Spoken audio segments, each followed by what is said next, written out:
चलो फिर उसके आगे हम कंप्लीट कर लेते हैं, GS1 का सोसाइटी वाला पार्ट रिवाइज कर लेंगे। देखो सब रिवीजन तो चल ही रहा होगा, अब इसी रिवीजन के क्रम में सोसाइटी का जो GS1 का पार्ट है, यहाँ पर हम मॉडल आंसर्स के माध्यम से उसको रिवाइज कर लेते हैं स्पीड में, ठीक है। और इसके बाद क्या होगा, जैसे हमने GS4 कर रखा है, GS3 कर रखा है, GS2, इन सब के 4-4, 5-5 और जैसे GS4 के 6 से 7 पार्ट हो गए थे, इन्हें कंपाइल करके आपका एक वीडियो मिल जाएगा, ठीक। देखो हर पेपर का, जैसे GS4 का जब पेपर हुआ, अब इसको करना क्या है, 2x की स्पीड में लगाना है और 2x की स्पीड में लगा करके वही जो आपका 4 से 5 घंटे में टोटल बनेगा, वो 2 घंटे के अंदर पूरा पेपर रिवाइज हो जाएगा, ठीक है। पूरा पेपर रिवाइज हमने किया हुआ था सिलेबस के अनुसार, और वही रिवीजन अब आपका क्या होगा, अब आपका लास्ट टाइम में रिवीजन करना है, लगाया 2x पे और धड़ाधड़ एकदम रिवीजन मार दिया पूरे सब्जेक्ट का 2-2 घंटे, 2.5-2.5 घंटे में। और सामने पीडीएफ है तो पीडीएफ को रखकर पढ़ लिया, और नहीं है तो जैसे अपने नोट्स हैं उसको रख करके पढ़ लिए, ठीक है। तो चलो फिर अब आगे कंप्लीट कर लेते हैं उसी आधार पर सोसाइटी का। हाँ, और एक बहुत बेहतरीन कमेंट था, जैसे कि 3, 4 और 2 में जैसा मजा आया उतना मजा GS1 वाले में, तो ये बहुत अच्छा इस तरीके से कमेंट रहा, क्योंकि GS1 में हमने कम टाइम के साथ भी चीजें कवर की हैं। कवर क्या की है, लास्ट टाइम में तो रिवीजन तेज रहा, तो उतना एलोबरेट करने का भी मौका नहीं मिला, लेकिन ठीक है आगे कोशिश की जाएगी कि आपको एलोबरेट के साथ साथ पॉइंट्स भी डिस्कस कर लिए जाए और थोड़ा समझा भी दिया जाए, ठीक है।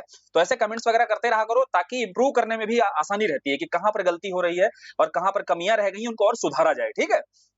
तो देखते हैं, सबसे पहले यहाँ पर दिया हुआ है जैसे भारतीय समाज और संस्कृति की मुख्य विशेषताएं। अब विशेषताओं के अंतर्गत प्रश्न आपसे बहुत सारे बनेंगे, और कुछ प्रश्न यहाँ पर हम आपसे डिस्कस करेंगे, जो यहाँ बनाए गए हैं प्रश्न मॉडल आंसर के तौर पर प्रस्तुत किए गए थे, वो डिस्कस कर लेंगे। उसके साथ आपको अगर और भी यहाँ से कनेक्ट करते हुए क्वेश्चन पूछे जाएंगे तो आप अपने एग्जाम में उसको टैकल कर लेना। जैसे पहला प्रश्न है, भारत में विविधता के किन्हीं 5 सांस्कृतिक तत्वों का वर्णन करना है। अब देखो ये तो पता ही है कि भारत में जो विविधता है, यानी कि जो डाइवर्सिटी है भारत की, विभिन्न एक विशेषता रही है। अब बोले जब डाइवर्सिटी भारत की विशेषता रही है, और ये डाइवर्सिटी किन किन रूपों में मौजूद है, इन विभिन्न रूपों में से यहाँ प्रश्न है कि इसके 5 सांस्कृतिक तत्वों का वर्णन करना है। अब जब कल्चरल डाइवर्सिटी आपको बतानी है, यानी कि जो इसके कल्चरल एलिमेंट है, सांस्कृतिक तत्व हैं, और जब भी आप कल्चरल विशेषताएं किसी की भी बताओ, जब सांस्कृतिक आयाम पर अपना आंसर लिखना होता है, तो उसमें कौन कौन से पहलू शामिल करने होते हैं, ध्यान से सुन लो। कहीं भी जैसे जब सामाजिक आयाम, आर्थिक आयाम, राजनीतिक आयाम, इन आयामों पर लिखोगे तो उसमें एक सांस्कृतिक आयाम भी होता है। और जब भी सांस्कृतिक आयाम के अंतर्गत आपको कभी भी खोलना होता है अपने उत्तर को, तो उसमें धार्मिक पक्ष दिखाना है, उसमें आपको धार्मिक के साथ साथ क्या दिखाना है, भाषाई पक्ष दिखाना है।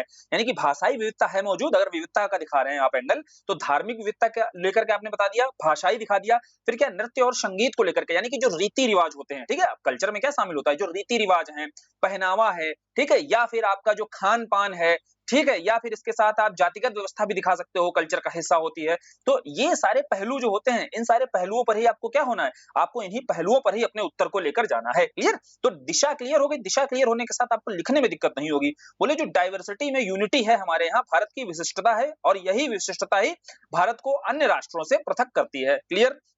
तो ये इंट्रोडक्शन के तौर पर आपने पहले भारत में जो विविधता है इसके संदर्भ में परिभाषित किया। अब बात आएगी आगे, जो इसके 5 सांस्कृतिक तत्व हैं, उन सांस्कृतिक तत्वों में देखो पहला क्या बताया गया है, धार्मिक बहुलता। और धार्मिक बहुलता के संदर्भ में अपने पास कुछ कीवर्ड रहने चाहिए। जैसे हमारे यहाँ बहुत सारे धर्म हैं, हिंदू धर्म हो गया, बौद्ध धर्म हुआ, जैन धर्म हुआ, इन धर्मों का विकास हुआ, ठीक है, इन धर्मों का जन्म स्थान भारत ही रहा है। अब जन्म स्थान के साथ साथ यहाँ पर हम इतने धर्मों के साथ सर्वधर्म समभाव की स्थिति से धार्मिक समन्वय के साथ एक साथ सह अस्तित्व के साथ में रहते हैं, सभी एक दूसरे के उत्सवों में शामिल होते हैं। क्लियर? तो ये सारी चीजें ही आपको धार्मिक बहुलता में बतानी है। तो धार्मिक विविधता के साथ इस विविधता में जो एकता दिखाई देती है, यह भी दर्शाना है। फिर दूसरा क्या बताया था, भाषा बताया ना, तो भाषा के आधार पर भाषीय विविधता। दूसरी विविधता कौन सी है, भाषाई। हमारे यहाँ देखो अगर आधिकारिक तौर पर देखा जाए तो 22 भाषाएं हैं, ठीक है, जो अनुसूची 8 में शामिल है। लेकिन इसके अलावा क्या और क्या आपकी क्षेत्रीय स्तर पर भाषाएं नहीं है, बोले हैं। इन भाषाओं के साथ भी लोग आपस में बेहतर ढंग से इन बोलियों का प्रयोग करते हैं और बेहतर संवाद स्थापित करते हुए जीवन यापन कर रहे हैं। यही तो भारत की विशेषता है। तो बोले इतनी भाषाई विविधता है, इतनी धार्मिक बहुलता है। इसके बाद नृत्य और संगीत के स्तर पर भी हम पीछे पड़ चुके हैं। कल्चर में देखो इसको पढ़ा भी है सॉरी, देखो कल्चर में इस चीज को पढ़ा है हमने, जब हमने शास्त्रीय संगीत, शास्त्रीय नृत्य देखा था, शास्त्रीय संगीत पढ़ा था, इसके साथ लोक नृत्य पढ़े हुए थे। यानी कि भले ही शास्त्रीय हमारे पास जो नृत्य है वो 8 ही हैं, लेकिन लोक नृत्यों के आधार पर, यानी कि जहां लोक परंपराओं को प्रदर्शित किया जाता है नाच गानों के माध्यम से, वही आपके लोक नृत्य और लोक गीत निकल कर आते हैं। बोले लोक नृत्य के मामले में, शास्त्रीय नृत्य के मामले में हम इतनी विविधता देख चुके हैं, भारत में मौजूद है, इसी को बता देना है। फिर आपका इसके बाद में जो व्यंजन विविधता बोला ना खान पान के स्तर पर, तो खान पान के स्तर पर भाई चले जाओ, उत्तर भारत में चले जाओ तो खान पान अलग है, दक्षिण भारत में जाओगे तो वहां का डोसा और चावल से निर्मित जो उत्पाद है जो बनाए जाते हैं वो विविधता अलग दिखाई देती है। ठीक है, तो ये खान पान के स्तर पर जो विविधता दिखाई देगी यह बताना है। फिर त्योहारों के स्तर पर भाई, अब देखो जो धार्मिक उत्सव हैं या आपके धार्मिक इतर पारंपरिक पारंपरिक तौर पर जो परंपराओं में शामिल उत्सव हैं, ये सारे उत्सव आपको कहाँ दिखाई देते हैं भारत में। जैसे भैया भारत में होली भी है, दिवाली भी है, भारत में ईद भी मनाया जाता है। क्लियर, तो ये सारे त्योहारों का देश भी भारत जाना जाता है और सब उत्साह के साथ एक दूसरे के साथ मिलकर के अपनी पहचान को मजबूत रखते हुए ही सारे त्योहार मनाते हैं। तो 5 सांस्कृतिक तत्व समझ में आए जो विविधता के हैं और डाइवर्सिटी में यूनिटी आपको दिखानी है, कंक्लूड करना है। तो बोले ये सभी आपस में भारत का एक जटिल ताना-बाना दिखाई देता है।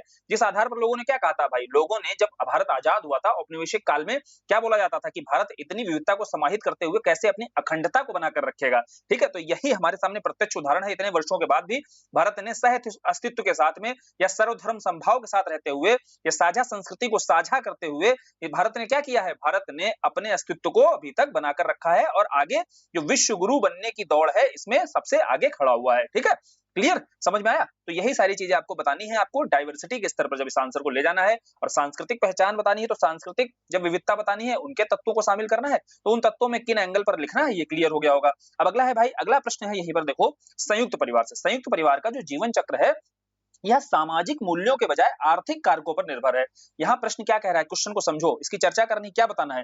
जो भाई संयुक्त परिवार की हमारे यहाँ पर स्थिति है वह अब के समय सामाजिक मूल्यों पर नहीं आर्थिक मूल्यों पर ज्यादा निर्भर हो गई है। इसी के चलते आपको ये पता होना चाहिए कि संयुक्त परिवार आगे किसमें बदलते चले जा रहे हैं, एकल परिवार में, है ना। जो ज्वाइंट फैमिलीज है वो न्यूक्लियर फैमिलीज में परिवर्तित होती चली जा रही हैं, क्योंकि इसके कोर में, इसके जीवन चक्र में कोर में क्या आ चुका है, जो सोशल वैल्यूज होती थी पहले वो सोशल वैल्यूज ना होकर के अब आर्थिक कारक हो चुके हैं। आर्थिक कारण में देखो अभी हम देखेंगे कौन कौन से आर्थिक कारक हैं जिसके चलते जो संयुक्त परिवार है इसमें परिवर्तन देखा जा रहा है और ये अब हर कोई ज्वाइंट फैमिली में ना रह करके न्यूक्लियर फैमिली में रहना चाहता है। भारत के संदर्भ में स्थिति बनी हुई है। ठीक, पहले हमने सामाजिक परिवार के संदर्भ में इसके जीवन चक्र को समझा देना है इंट्रोडक्शन में, फिर बताना है कि जो आर्थिक कारकों पर निर्भरता है क्यों है, निर्भरता है क्यों कहा जाता है, क्योंकि देखो सबसे बड़ा कारण है वित्तीय व्यवहार्यता। मतलब इसमें क्या है इसको समझना है। देखो जैसे ही परिवार है, परिवार में एक पहले कमाने वाला होता था और जैसे उसका परिवार बड़ा होता चला जाता था, अब उसी परिवार में उसी व्यक्ति की इनकम पर जब पूरा परिवार टिका रहेगा तो फिर उस परिवार के जो सदस्य हैं, है ना, जो उसके अपने एक परिवार जैसे उसका पत्नी है, उसके बच्चे हैं, उन्हें क्या लगेगा कि उसकी ही संपत्ति पर पूरा परिवार जीवन यापन कर रहा है। तो इस आधार पर आर्थिक जो अस्थिरता की स्थिति भी आती है, उसके ऊपर आय का दबाव बढ़ता है और जिसके बाद ही आपका एकल परिवार में ज्वाइंट फैमिली किसमें बदलती चली जाती है, एकल परिवार में स्थानांतरित होती चली जाती है। ठीक, सबसे मेन रीजन पहला क्या दिखाई दिया, वित्तीय व्यवहार्यता।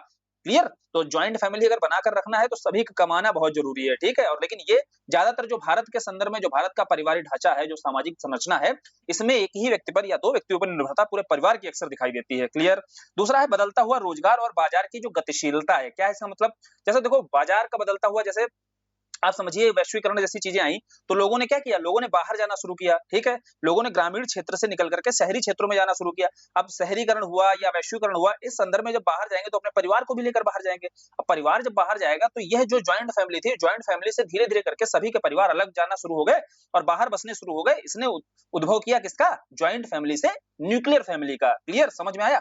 तीसरा है भूमि विखंडन। देखो भूमि विखंडन बहुत आसान है समझना। पहले एक भूमि का टुकड़ा होता था, ठीक है भाई। अब भूमि के टुकड़े के संदर्भ में पहले परिवार का बंटवारा नहीं था। पिताजी थे, उनके 4 बेटे थे। अब 4 बेटों में उसी भूमि का बंटवारा हो गया, 4 भाग में बट गया। तो पहले जो उत्पादन होता था उस उत्पादन के स्तर पर अब 4 जब बेटों में अलग-अलग बट जाएगा तो दोनों सभी के भीतर क्या आ जाएगा, सभी के भीतर इसी विचारधारा या यह व्यवस्था चली जाएगी कि पीढ़ियों से जो भूमि आ रही थी उसका आर्थिक आधार कमजोर हो जाएगा। पहले जो 8 हेक्टेयर की भूमि होती थी अब उसमें से एक बेटे के पास में उसके 2 हेक्टेयर की मात्र भूमि रहेगी, जिससे वो परिवार को एक साथ रखते थे वो परिवार अब अलग-अलग रहना शुरू कर देगा। ठीक है, तो एक भूमि विखंडन ने भी अपनी भूमिका निभाई है, जो ये ज्वाइंट फैमिली का कॉन्सेप्ट बदलता जा रहा है। ठीक, इसको ऐसे भी समझना है। परिवार जो एक सामाजिक संरचना है इसके देखो 2 आधार होते हैं। वैसे तो हम एक परिवार का जो विभाजन किया जाता है वो मातृ सत्तात्मक और पितृ सत्तात्मक परिवार के रूप में किया जाता है, जो आपकी, और दूसरा जो परिवार का विभाजन है वो एक तो एकल परिवार और आपका संयुक्त परिवार के रूप में किया जाता है। तो यहाँ जो प्रश्न है वो संयुक्त परिवार पर है और संयुक्त परिवार से न्यूक्लियर फैमिली में बदलाव के जो कारक हैं उसमें आर्थिक कारक यहाँ समझ रहे हैं। आर्थिक कारकों में हमने पहले समझा वित्तीय बोझ जो रहता है। दूसरा जो रोजगार के जो जो रोजगार का क्रम है या रोजगार के अवसर हैं वो बदलते चले जा रहे हैं, इसके चलते गतिशीलता आ रही है, गतिशीलता में पलायन हो रहा है, पलायन के चलते ही जो परिवर्तन आ रहा है। तीसरा है भूमि विखंडन, और भूमि विखंडन के संदर्भ में जो बदलाव देखा जा रहा है वह देखा हमने। चौथा है जीवन यापन की लागत और व्यक्तिगत आकांक्षा, मतलब महत्वाकांक्षाएं भी बढ़ती चली जा रही हैं। अब व्यक्ति के भीतर जब महत्वाकांक्षाएं बढ़ेगी तो जीवन यापन एक परिवार में एक जगह बंधकर करना बहुत चुनौतीपूर्ण हो जाता है, जिसके पश्चात ही यहाँ पर परिवारों की ओर, एकल परिवारों की ओर स्थानांतरण देखने को मिलता है। क्लियर? तो ये कुछ प्रमुख कारण थे जिसके चलते हमें संयुक्त परिवार एकल परिवार की ओर स्थानांतरित होते दिखाई देते हैं। और आपसे कल है ये सारी चीजें तो चलो साइड में आपको अन्य कारणों में बता ही देनी है। कोर जो रीजन होते हैं वो कोर रीजन ज्यादा पहले डिटेल से बताए जाते हैं, फिर अन्य में लिख करके आप और सारे जो भी रीजन आपको समझ में आते हैं वो बता दिए जाते हैं। लेकिन ऐसा नहीं है, बिल्कुल यह नहीं बताना है कि पूरी तरीके से सामाजिक मूल्यों की भूमिका खत्म होती जा रही है, ऐसा नहीं। आर्थिक कारक बिल्कुल ठीक है, अभी वर्तमान स्थिति ऐसी ही है, ठीक है, जहां पर ज्यादातर लोग एकल परिवार में रह रहे हैं, और अगर ज्वाइंट फैमिली दिखाई भी दे रही है तो कुछ ग्रामीण क्षेत्रों में ही बची हुई है। शहरी क्षेत्रों में आपको सारे मोस्टली आपको न्यूक्लियर फैमिली ही दिखाई देंगी। बोले सोशल वैल्यूज जो है ना, सोशल वैल्यूज की भी भूमिका रहती है। जैसे भैया रिश्तेदारी और कर्तव्य का इन पर जोर रहता है। यहाँ क्या है, यहाँ लोगों के अंदर ये वैल्यूज डाले जाते हैं कि आप एक साथ मिलकर रहोगे, एक साथ समर्थन करते हुए एक दूसरे को समर्थन दोगे तो आप एक मजबूत, ठीक है, बोला जाता है ना, अभी गांव में जो चार भाई हैं और चारों भाई एक साथ मिलकर रह रहे हैं, बोलते हैं चार भाई चारों तबाही, तो चारों भाई जो मिलकर रहते हैं तो वो तबाही की तरह होते हैं। तो ऐसे मूल्य मतलब होता है ये कि सदस्यों के बीच में अगर एकता नहीं होगी तो आपको अन्य परिवार के गांव के लोग जो है वो कमजोर करने की कोशिश करेंगे। तो इस तरीके के मूल्य डाले जाएंगे तो क्या होगा, ये सामूहिकता का उदय होगा, ठीक है, जिसके चलते ही यहाँ पर व्यक्तिवाद जैसा मूल्य नहीं होगा, सामूहिकता जैसा मूल्य होगा, और वो सामूहिकता जैसा मूल्य ही आपको ज्वाइंट फैमिली में रखने के लिए प्रोत्साहित करेगा, ठीक है। तो ये सारे मूल्य जो है आपको अभी ग्रामीण क्षेत्र में या जहां पर आपको ज्वाइंट फैमिली है वहां पर दिखाई देगा। हालांकि कुछ यहाँ पर निगेटिव नकारात्मक चीजें भी दिखाई देती हैं जो भी संयुक्त परिवार होता है, लेकिन हमें यहाँ बताना है कि कौन से जो सामाजिक मूल्य है अभी भी हमारे यहाँ मौजूद है, जिसके चलते संयुक्त परिवार अभी भी ग्रामीण क्षेत्रों में या हमारी ग्रामीण क्षेत्रों में जो संस्कृति है उसमें दिखाई देता है स्पष्ट रूप से। क्लियर? अब आगे बात करते हैं वर्तमान समय में। तो वर्तमान समय में यही मानना पड़ेगा भाई कि आर्थिक दबाव जो है वो सामाजिक मूल्यों पर अभी हावी हो रहा है, और इस हावी होने के संदर्भ में ही देखो, आपने पढ़ा भी होगा कि संयुक्त परिवार के संदर्भ में ही बहुत सारे मूल्य हमें सिखाए जाते थे। याद है वो कहानी जहां पर बताया जाता था एक सिंगल लकड़ी को तोड़ना आसान होता है, लेकिन अगर एक लकड़ी का गट्ठर ले लिया जाए, चार पांच लकड़ियों को एक साथ बांध कर तोड़ा जाए तो उन्हें तोड़ना मुश्किल होता है। तो क्या भाई, ये दर्शाता है, ये कहानी के माध्यम से शिक्षा दी जाती है कि आप एक साथ समूह में रहो, एक परिवार में मिलकर रहो, तभी जाकर के आपको कोई तोड़ नहीं पाएगा। क्लियर? तो इससे मैसेज यही देने की कोशिश की जाती है, ठीक। तो ऐसे मूल्य डाले जाते थे जिसके चलते ही संयुक्त परिवार जैसी संरचना पाई जाती थी हमारी संस्कृति में, और ये संस्कृति में बदलाव जो आ रहे हैं कारक देख लिए हमने, इन कारकों के चलते ही हमारा संयुक्त परिवार की जो संस्कृति है वो एकल परिवार की ओर बदलती चली जा रही है। समझ में आए? इस आंसर को कैसे ले जाना है वो क्लियर हुआ। अब आगे बढ़ते हैं, अगला है जैसे भारतीय समाज पारंपरिक सामाजिक मूल्यों में निरंतरता कैसे बनाए रखता है। पारंपरिक सामाजिक मूल्य कौन से है भाई, यहाँ यही समझने हैं कि पारंपरिक सामाजिक मूल्य और ये निरंतरता कैसे बनाए हुए हमारा जो आज का समाज है, हमारे जो प्राचीन परंपरा से, हमारी पीढ़ियों से जो हमें सामाजिक मूल्य मिले हुए थे, जैसे कौन से सामाजिक मूल्य, एक दो ऐसे समझ लो, बड़ों का सम्मान करना, बड़ों का पैर छूना, ठीक है, तो ये सारे क्या है हमारे, ये सारे हमें परंपरा से ही मिले हुए सामाजिक मूल्य हैं। अदरवाइज पैर छूने जैसे, बड़ों के सम्मान करने, पैर छूने का जो मूल्य है ये और जगहों की संस्कृति में नहीं दिखाई देता है, ठीक है, नमस्ते करना, ये सब कहाँ की कल्चर है, ये सब हमारे यहाँ का कल्चर है। तो बोले ये हमारे यहाँ का कल्चर और हमारे यहाँ जो वैल्यूज है, सोशल वैल्यूज है, ये पारंपरिक रूप से हमें मिले हुए हैं और ये आज भी हमारे समाज में दिखाई देते हैं। ठीक। और जैसे ये ज्वाइंट फैमिली ही ले लो, ठीक है, तो ये ज्वाइंट फैमिली हो गई, तो ये सारे मूल्यों में बदलाव भी देखने को मिल रहा है। अब बोले बदलाव क्यों, आगे प्रश्न क्या हुआ है, इसमें होने वाले परिवर्तनों को बताइए। यानी कि बहुत सारे यहाँ पर परिवर्तन भी देखने को मिल रहे हैं, वो भी हम समझेंगे कहाँ-कहाँ पर परिवर्तन हो रहा है, उसके कारक कौन से हैं। पहले कहाँ-कहाँ पर निरंतरता बनी हुई है, निरंतरता के स्तर पर बताना है। सबसे पहले कैसे बनाकर रखा है, तो पारिवारिक जो सबसे बड़ा योगदान किसका रहता है, परिवार का। अब परिवार में अगर बच्चे के भीतर जो परंपरागत सामाजिक मूल्य हैं वो डाले जाते हैं, जैसे यहाँ पर सबसे बड़ा रोल निकल कर आता है दादा-दादी का, ठीक है। अब दादा-दादी के माध्यम से क्या होता है, उस बच्चे के भीतर वो सारे परंपरागत मूल्यों को डाला जाता है, ठीक है, जो आपको दिखाई देते हैं आगे भविष्य के समाज में। और इसमें बड़ों का सम्मान हो, चाहे पारिवारिक बंधन जैसे जो रीति-रिवाज चलते चले आ रहे हैं परंपरा से, पीढ़ियों से, उनको कैसे उनका पालन करना है, ये सारी बातें आपको पारिवारिक संरचना या समाज के माध्यम से। परिवार के बाद फिर क्या होता है, दूसरा सामाजिक मानदंड और रीति-रिवाज। बहुत सारे जैसे रीति-रिवाज, ऐसे होली है एग्जांपल, अब होली के अवसर पर क्या किया जाता है, गले मिलना या लोगों के गाँव में पूरे जाकर के पैर छूना, ये सारे रीति-रिवाज क्या होते हैं, ये सारे रीति-रिवाज के माध्यम से ये सामाजिक रीति-रिवाज बनाए गए हैं, जिसके चलते व्यक्ति अपने मूल्यों को ना भूले, ठीक है, उन मूल्यों का पालन करता रहे, ठीक है, उन मूल्यों का पालन जब वह करता रहेगा तो वो सामाजिक मूल्य आगे के समाज में भी बने रहेंगे। क्लियर? तो पहला है परिवार, दूसरा समाज की भूमिका, तीसरा है धर्म। देखो जिस भी धर्म का आप पालन करोगे उस धर्म के अंतर्गत आपके कई सारे रीति रिवाज या त्योहार बनाए जाएंगे, जिसके चलते आप इन मूल्यों से मुक्त नहीं हो पाओगे। अब जैसे उदाहरण के तौर पर ले लो, हिंदू धर्म के अंतर्गत ही रक्षाबंधन मनाया जाता है, तो रक्षाबंधन के अंतर्गत भाई और बहन के बीच का जो मूल्य है, सामाजिक संबंध है, इसको दर्शाने की कोशिश की जाती है, ठीक है, इसको स्थापित करने की कोशिश की जाती है। बौद्ध धर्म के अंतर्गत जैसे सहिष्णुता या अहिंसा को लेकर के पाठ पढ़ाया जाता है। तो ये सारे जो मूल्य है, ये सारे धार्मिक रीति रिवाजों के माध्यम से भी आपके स्थापित किए गए हैं। तो परिवार की भूमिका, फिर समाज की भूमिका, फिर धर्म की भूमिका, और फिर आते हैं स्कूलों में जाएगा बच्चा। वहां से कहां पहुंचेगा? स्कूल पहुंचेगा। स्कूल में शिक्षा के माध्यम से शैक्षणिक जो पाठ्यक्रम है, वहां पर आपको सिखाया जाता है, नैतिक शिक्षा का पाठ पढ़ाया जाता है, और नैतिक शिक्षा के पाठ के माध्यम से ही आपके भीतर एग्जाम्पल के तौर पर करुणा का भाव भरा जाता है, ठीक है, तो करुणा अनुशासन आपके अंदर डाला जाता है। तो ये क्या है? परंपरागत मूल्य ही तो है हमारे।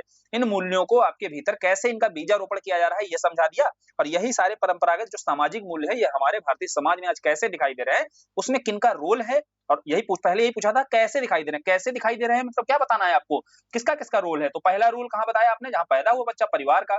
दूसरा कहां भैया? फिर समाज में, सामाजिकरण जो उसका होता है। तीसरा फिर उसके धर्म का, धर्म में जो उसके जिस धर्म में पैदा हुआ है। चौथा फिर भैया स्कूल गया तो पठन पाठन के माध्यम से। ये आपके मेजर रोल निभाते हैं, ठीक। इसके बाद भैया वो दोस्ती यारी आपका हो गया है। उसके बाद में क्या होगा? सहचर्य आदि के माध्यम से भी आपके ये जो मूल्य है, इनका मूल्य का भी विकास होता है। जैसे एक परिवार में कुछ मूल्य दिए गए, दूसरे परिवार और दोनों ही मित्र आपस में बैठेंगे तो एक दूसरे से साझा करेंगे, स्थानांतरित होंगे एक दूसरे के मूल्य।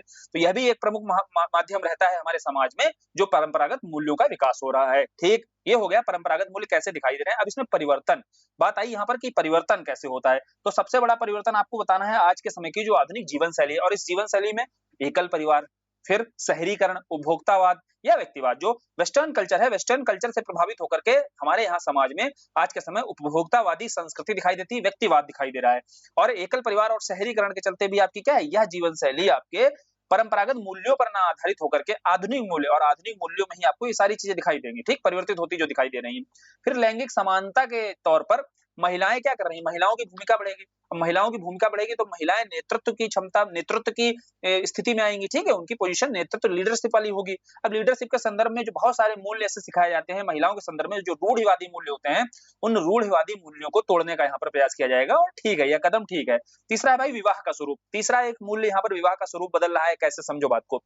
यहाँ पहले जो हमारे कल्चर में मोस्टली क्या है, अंतरजातीय विवाह को मान्यता नहीं दी जाती। हमारे यहाँ सजातीय विवाह को मान्यता दी गई है, और प्रेम विवाह को भी सम्माननीय दृष्टि से नहीं देखा जाता है। आज के समाज में भी देख लो, बहुत सारे समाज में व्यक्ति हैं जो प्रेम विवाह को आज भी जो है अनुमति नहीं देते हैं, या अंतरजातीय विवाह को अनुमति नहीं देते हैं, ठीक है। तो बोले ये सारे परिवर्तन आपको कहाँ देखने को मिल रहे हैं? आज के समय में ये सारे परिवर्तन भी देखने को मिल रहे हैं आधुनिक जीवन शैली के अंतर्गत। चौथा, यहाँ पर सांस्कृतिक प्रथाओं का सम्मिश्रण हो रहा है। जैसे भाई माइग्रेशन होता है, ये ग्लोबलाइजेशन हो रहा है, इसके चलते बहुत सारे कल्चरल एक्टिविटीज हैं, जो आपकी विदेशी कल्चरल एक्टिविटीज हैं, वो आपकी भारत में आ रही हैं या भारत की बाहर जा रही हैं। तो इनके अंतर संबंध, इनके इंटरेक्शन के माध्यम से भी आपके जो परंपरागत मूल्य है, उनका ह्रास देखने को मिलता है। ये सारे परिवर्तन के कारण है। परिवर्तन के कारणों में आपको सबसे मूल तरीके से समझ में आया, जो बाह्य जीवन, यानी कि हम वैश्वीकरण के पश्चात या शहरीकरण के दौर में हमने क्या किया, एक दूसरे की संस्कृतियों में हस्तक्षेप करना शुरू किया, जिसके चलते हमारे यहाँ के जो मूल्य हैं और जो पश्चिमी मूल्य हैं, इन पश्चिमी और हमारे यहाँ के मूल्य में टकराहट हुई, और इस संदर्भ में ही बहुत सारे पश्चिमी मूल्यों ने क्या किया, हमारे यहाँ के मूल्यों को रिप्लेस कर दिया है, ठीक। तो ये सारी चीजें समझनी है आपको, और परिवर्तन के क्या कारण है ये बता देना है, और इसको बताते हुए अपने आंसर को कंक्लूड कर देना है, ठीक। अब आगे चलते हैं, अगला देखते हैं क्वेश्चन। भारत में महिला आंदोलनों ने अपने विचारों के अनुसार निचले स्तर की महिलाओं के मुद्दे को संबोधित ही नहीं किया। क्या प्रश्न कहना चाहता है? कह रहा भाई जो वुमेन आपके मूवमेंट्स हुए, वुमेन सेंट्रिक मूवमेंट्स हुए, उन मूवमेंट्स में यहाँ प्रश्न के अनुसार है कि यहाँ पर जो निचले स्तर की, यानी कि जो निम्न स्तर की, निचले स्तर पर मौजूद महिलाएं थी, उनके मुद्दों को कभी यहाँ पर उठाया ही नहीं गया। यहाँ ऐसे मतलब कॉन्सेप्चुअली समझ लो इस क्वेश्चन को कि कैसे लिखना है। यहाँ बात आ रही है कि जो भी आपको आंदोलन देखने को मिले, शुरुआती स्तर के जो आंदोलन रहे, या आपके राष्ट्रीय आंदोलन के समय हो, या 57 के समय के आंदोलन हो, तो वहां जो महिलाओं ने नेतृत्व किया, जैसे झांसी की रानी रही हो, या आपके राष्ट्रीय आंदोलन के दौरान जो महिलाएं रही हो, इन्होंने मोस्टली क्या किया, इन्होंने जो भी मुद्दे उठाए, मैक्सिमम जो मुद्दे उठाए गए, वो सारे उच्च स्तर से संबंधित थे। जैसे एक एग्जांपल ले लो, सती प्रथा का मुद्दा उठाया गया, ठीक, समझो बात को। अब जो सती प्रथा का मुद्दा उठाया गया, जैसे जो समाज सुधारक भी हुए इनके द्वारा भी, तो ये जो महिला रिलेटेड जो आंदोलन किए इन्होंने, महिलाओं की स्वतंत्रता की बात की, महिलाओं की स्वाधीनता की जो बात की गई, इसमें मुद्दे वही उठाए गए, ठीक। महिलाओं का जो उत्पीड़न था, जैसे सती प्रथा का मुद्दा उठाया, पुनर्विवाह, जो विधवा पुनर्विवाह है, ऐसे मुद्दे उठाए गए। अब ये जो सती प्रथा है, इसका संबंध क्या होगा? इसका संबंध क्या किसी निम्न स्तर की महिला से होगा? नहीं होगा ना। सती कौन बनती थी? वो राजा महाराजा होते थे, जिनकी जो वीरगति को युद्ध में प्राप्त हो जाते थे, तो उनकी जो बीवियां होती थी, उनकी बीवियां ही सती बनती थी। तो बोले ये मुद्दा किससे संबंधित था? उच्च स्तर की महिलाओं से। तो इसी तरीके के ही मुद्दे कह रहा है प्रश्न, की इसी तरीके के मुद्दों को ही उठाया गया और जो निचले स्तर की महिलाएं थी, इनके मुद्दों को नजरअंदाज किया गया। अब समझते हैं पहले बात को, कि जो आंदोलन हुए महिला संबंधी, उन आंदोलनों की क्या-क्या सीमाएं रही, लिमिटेशंस क्या-क्या रही, है ना?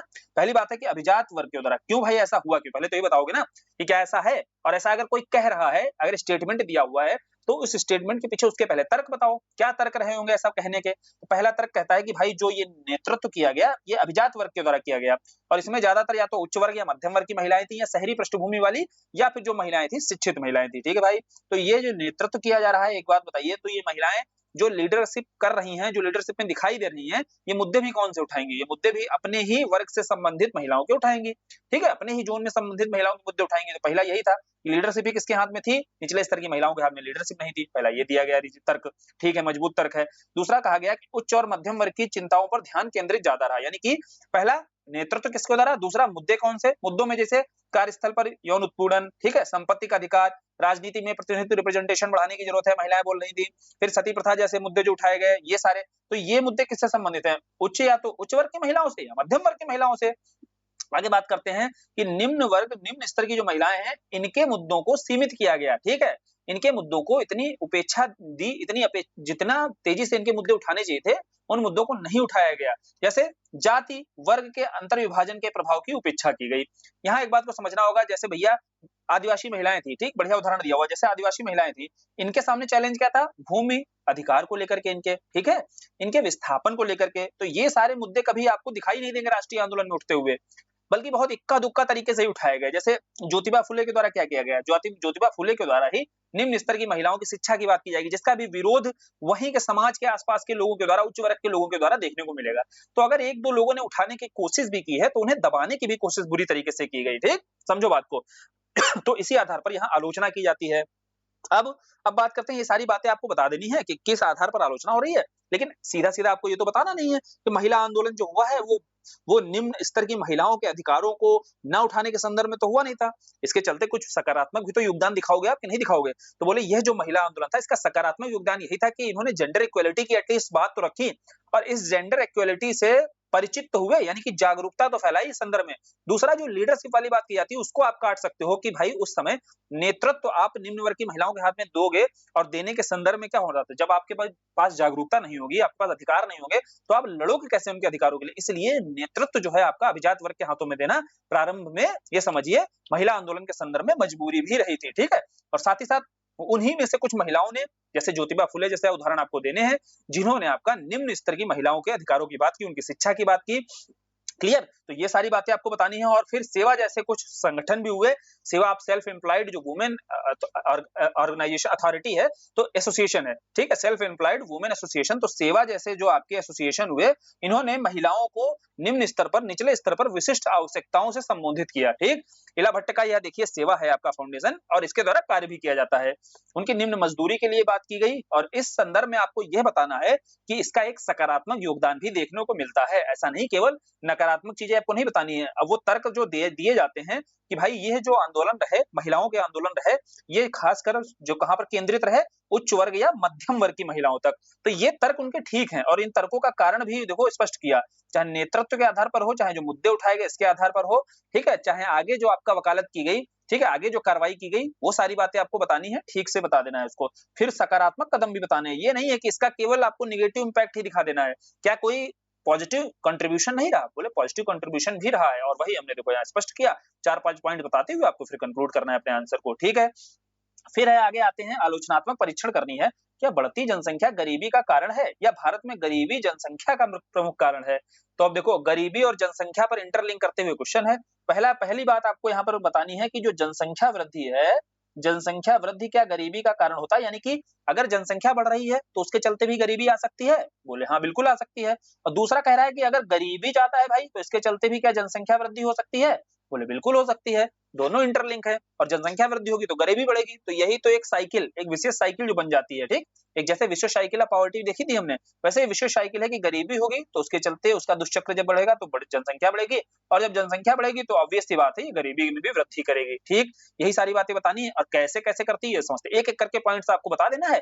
पहले देखो आपको इंट्रोड्यूस जब करना है तो दोनों में इंटरलिंक को समझा देना है। इंटरलिंक समझाने के साथ साथ या गरीबी और जनसंख्या वृद्धि को परिभाषित कर देना है, ठीक। माल्थस का चाहे सिद्धांत आप परिभाषित कर दो, और गरीबी की परिभाषा है उसको आप दे सकते हो। अब इसके बाद में आते हैं मेन बॉडी पर। मेन बॉडी पर पहले आपने जैसे बता दिया यहाँ पर कि जनसंख्या गरीबी का कारण कैसे हो सकती है, यानी कि जनसंख्या जो वृद्धि है ये कैसे गरीबी का कारण हो सकती है। वर्तमान समय में भारत विश्व में सर्वाधिक जनसंख्या हो ही चुकी है अभी के समय, ठीक है, सबसे बड़ी जनसंख्या वाला राष्ट्र बन चुका है। बोले यह जनसंख्या वृद्धि गरीबी का कारण कैसे हो सकती है। पहला पॉइंट है संसाधनों पर दबाव बहुत ज्यादा। रिसोर्सेस तो सीमित है, हमें पता है कि हमारे पास 8% ही एरिया है विश्व का, लेकिन जनसंख्या कितनी भाई, 17% के आसपास हमारे पास जनसंख्या है। तो बोले रिसोर्सेस तो लिमिटेड है, आप जनसंख्या बढ़ाते चले जाओगे तो प्रेशर, दबाव किसके ऊपर पड़ेगा, दबाव तो रिसोर्स के ऊपर पड़ेगा। अब जब रिसोर्स के ऊपर दबाव बढ़ेगा तो सीधी सी बात है, प्रति व्यक्ति जो रिसोर्स की उपलब्धता जब कम होगी तो क्या बढ़ेगी, गरीबी बढ़ेगी। ये लिखना नहीं लेकिन ये समझना है। दूसरा क्या है, दूसरा मांग में वृद्धि होगी। अब भाई एक बात बताओ, जब जनसंख्या बढ़ती जा रही है, वस्तुएं सीमित हैं, यानी कि जो डिमांड का स्तर है वो बढ़ता चला जा रहा है। इकोनॉमी के एंगल से देखो, सप्लाई आपके पास सीमित है तो आपका डिमांड जितनी ज्यादा बढ़ेगी तो उसके चलते आपका क्या होगा, मुद्रास्फीति बढ़ जाएगी। मुद्रास्फीति का बढ़ना ही आपका क्या कहलाता है, लोगों में गरीबी का बढ़ना, ठीक। तीसरा है पर्यावरण के क्षरण।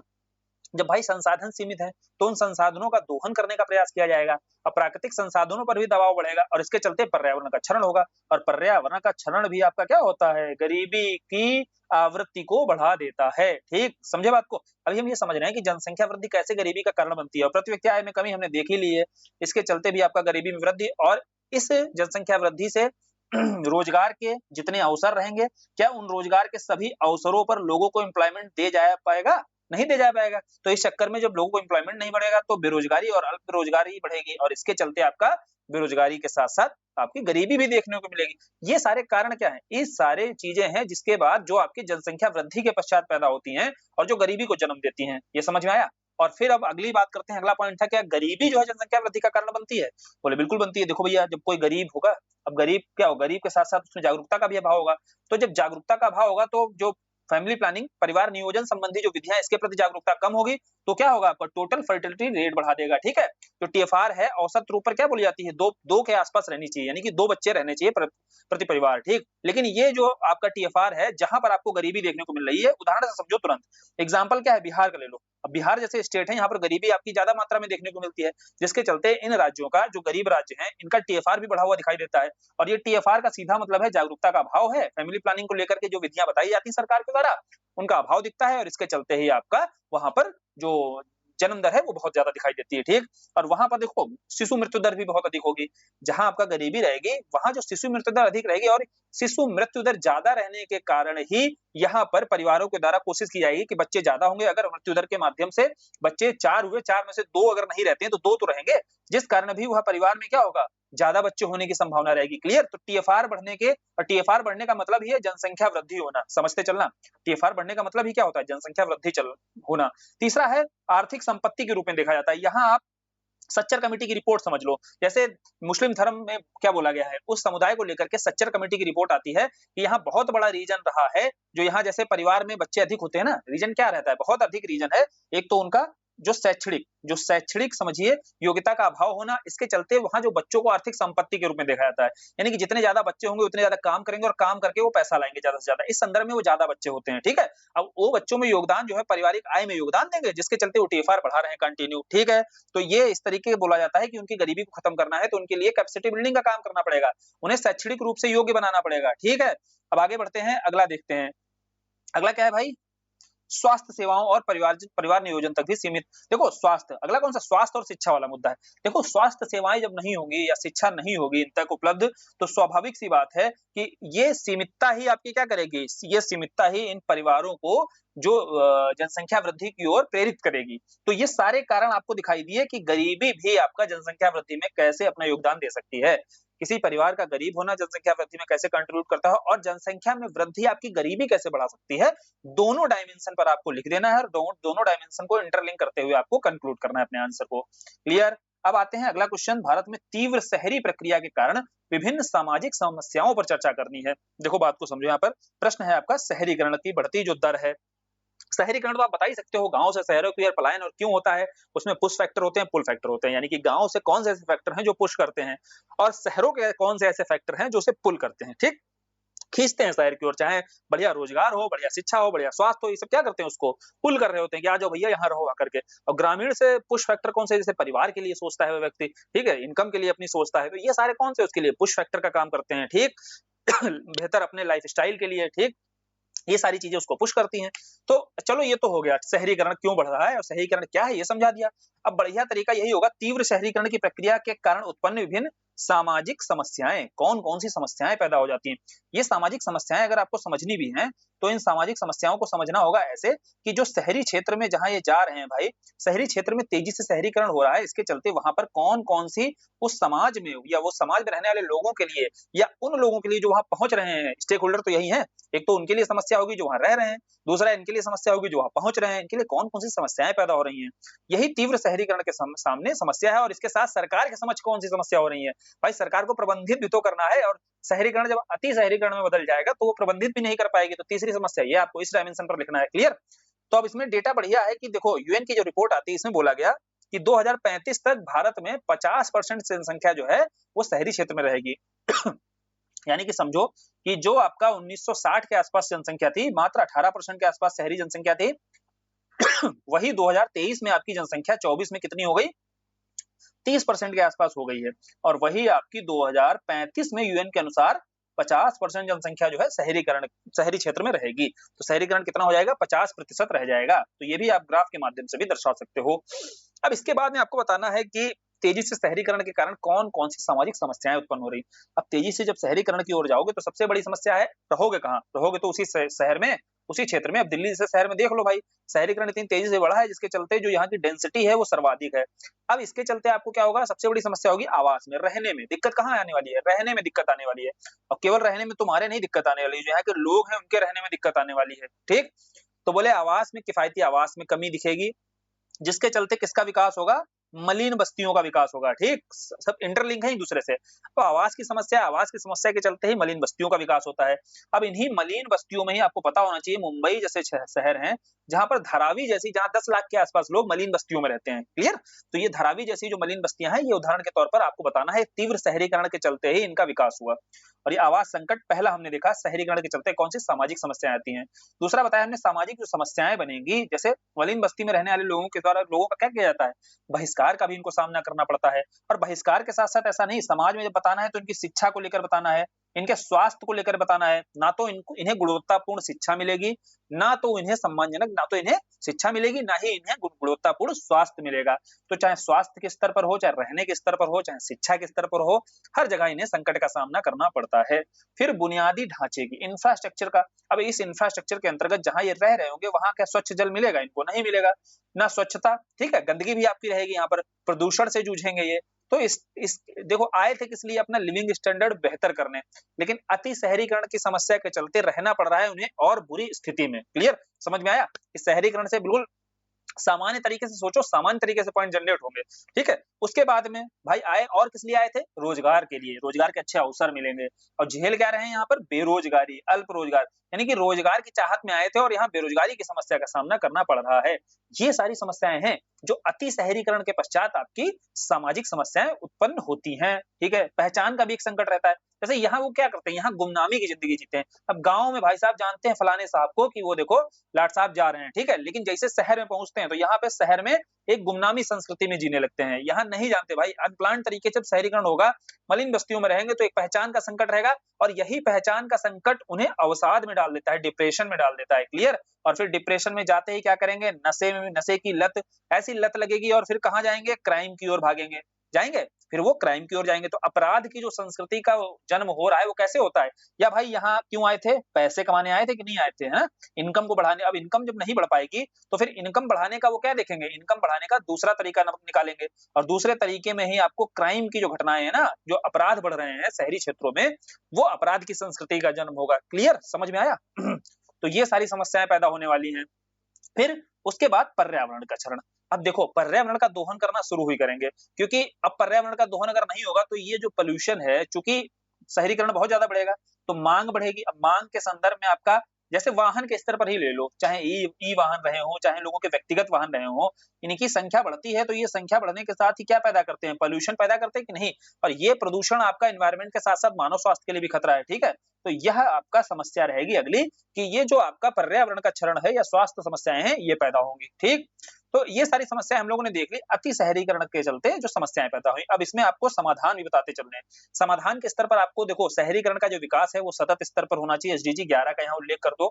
इसके अलावा सरकार के द्वारा जैसे स्मार्ट सिटी मिशन चलाया गया, पीएम अमृत की आप चर्चा कर सकते हो यहाँ पर, ठीक है। और आप क्या बता सकते हो, और शहरीकरण के अंतर्गत बहुत सारी केस स्टडी हैं।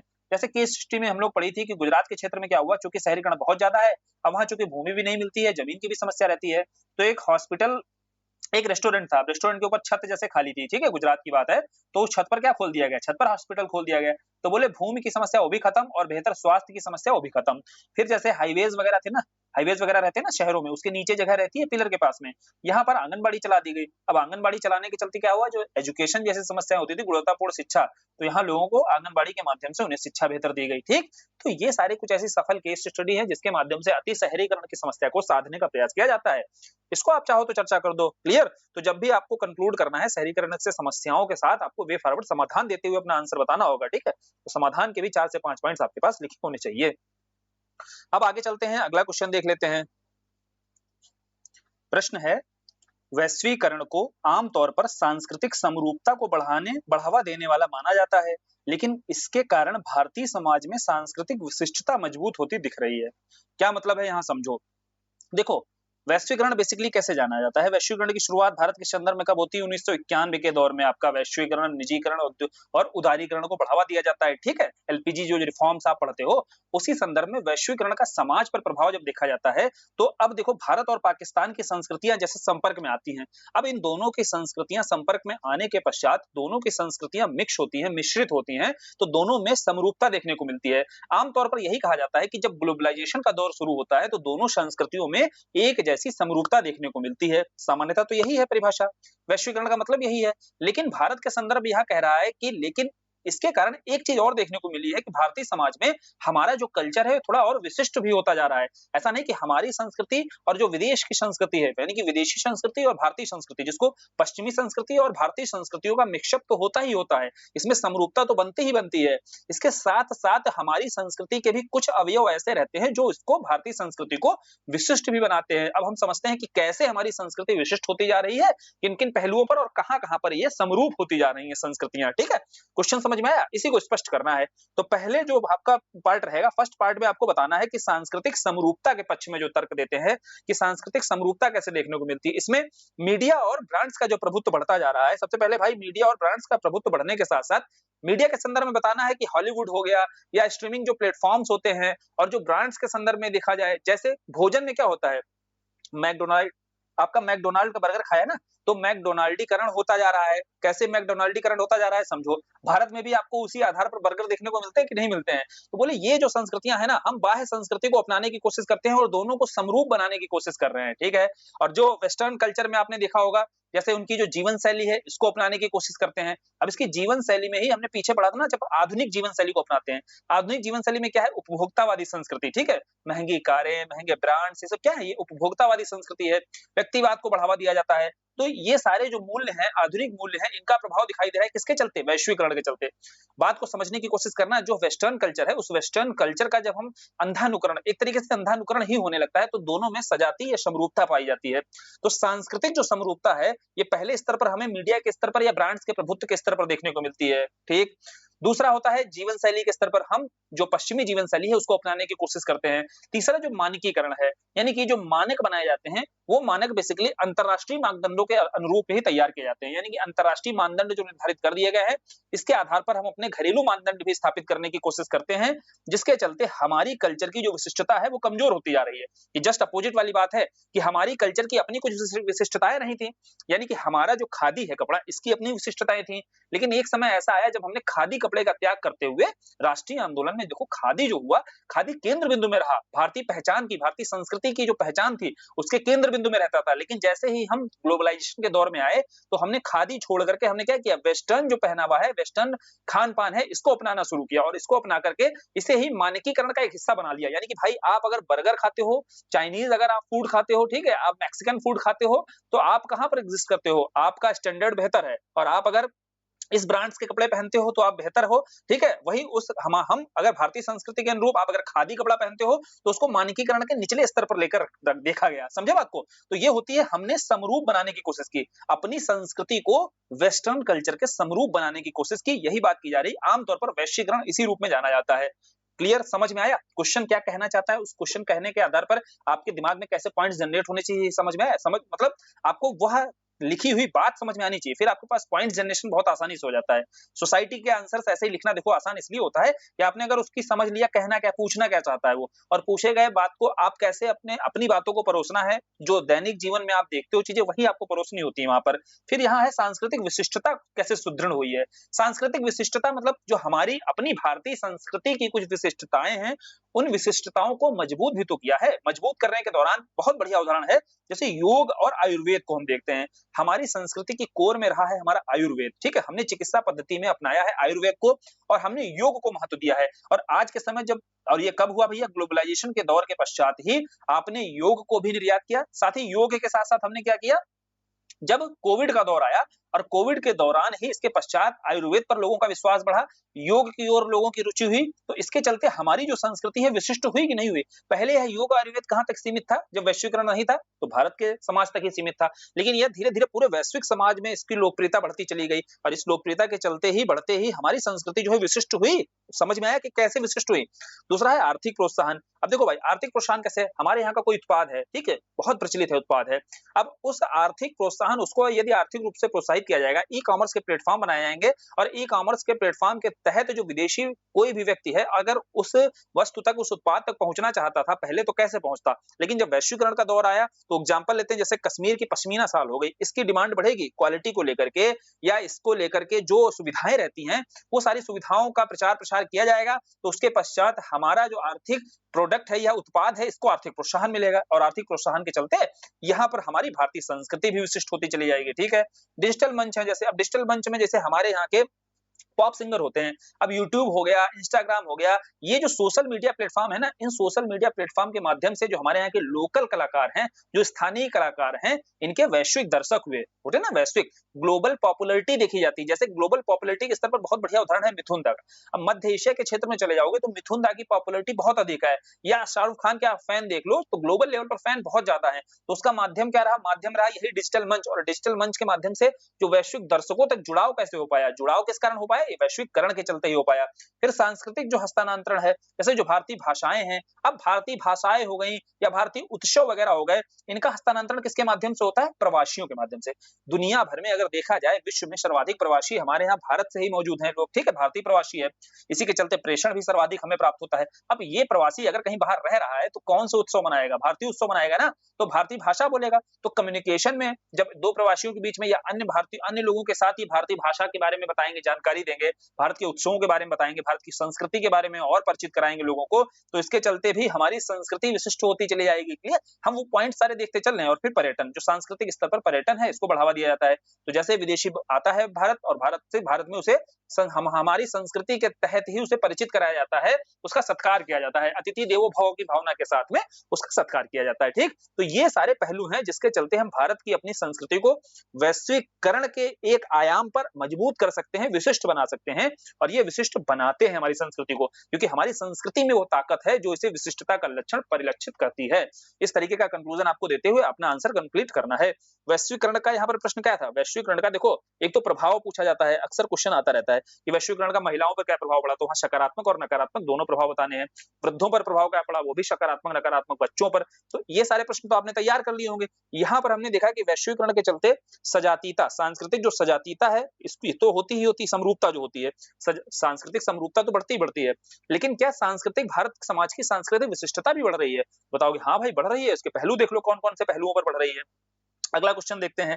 अगला क्वेश्चन है प्रीवियस ईयर का है, कि बच्चों को गले लगाने की जगह अब मोबाइल फोन ने ले ली है। बेसिकली इस पर देखो आया भी था कि क्रिटिसाइज भी किया गया था, रिपोर्ट आती है जब बोला जाता है कि अब बच्चों को गले ना लगा करके माँ बाप क्या करते हैं, उनके हाथ में मोबाइल फोन पकड़ा देते हैं। और मोबाइल फोन पकड़ाने से यहाँ बात है कि बच्चों के सोशलाइजेशन पर, पहले बच्चों का सोशलाइजेशन कैसे होता था, बच्चों का जो सामाजिकरण होता था परिवार के स्तर पर शुरू किया जाता था। पहले माँ बाप दादा दादी के माध्यम से होता था, उनके भीतर जो वैल्यूज होते थे डाले जाते थे, बीजारोपण किया जाता था, ठीक है, वो सिखाई जाती थी चीजें, भावनात्मक लगाव के साथ में उन्हें चीजें सिखाई जाती थी, समझाई जाती थी, बड़ों का आदर करना, ठीक है, बड़ों से कैसे व्यवहार करना है। लेकिन आज के समय क्या है, मोबाइल पकड़ा दिया जाता है, ठीक है, कि लेकर लो बैठो भाई देखो और कहानियां और जो पोएम वगैरह है सुनते रहो। पहले उन्हें खुद ही से उनके एक तरीके से संवाद भी स्थापित किया जाता था। क्लियर? तो ये सारी चीजें आपकी पहले कैसे होती थी, गले लगा करके चीजें, लोरियां वगैरह सुनाई जाती थी गले लगा करके। लेकिन आज के समय ये सारी चीजें खत्म हो रही हैं और खत्म होने के साथ इनके सामाजिकरण पर भी इसका नकारात्मक प्रभाव देखने को मिलेगा। भाई कैसा? ज्यादातर नकारात्मक प्रभाव, कुछ सकारात्मक पॉइंट्स भी दिखाई देंगे लेकिन नकारात्मक ज्यादा प्रभाव दिखाई देता है। ठीक, अब आगे चलते हैं।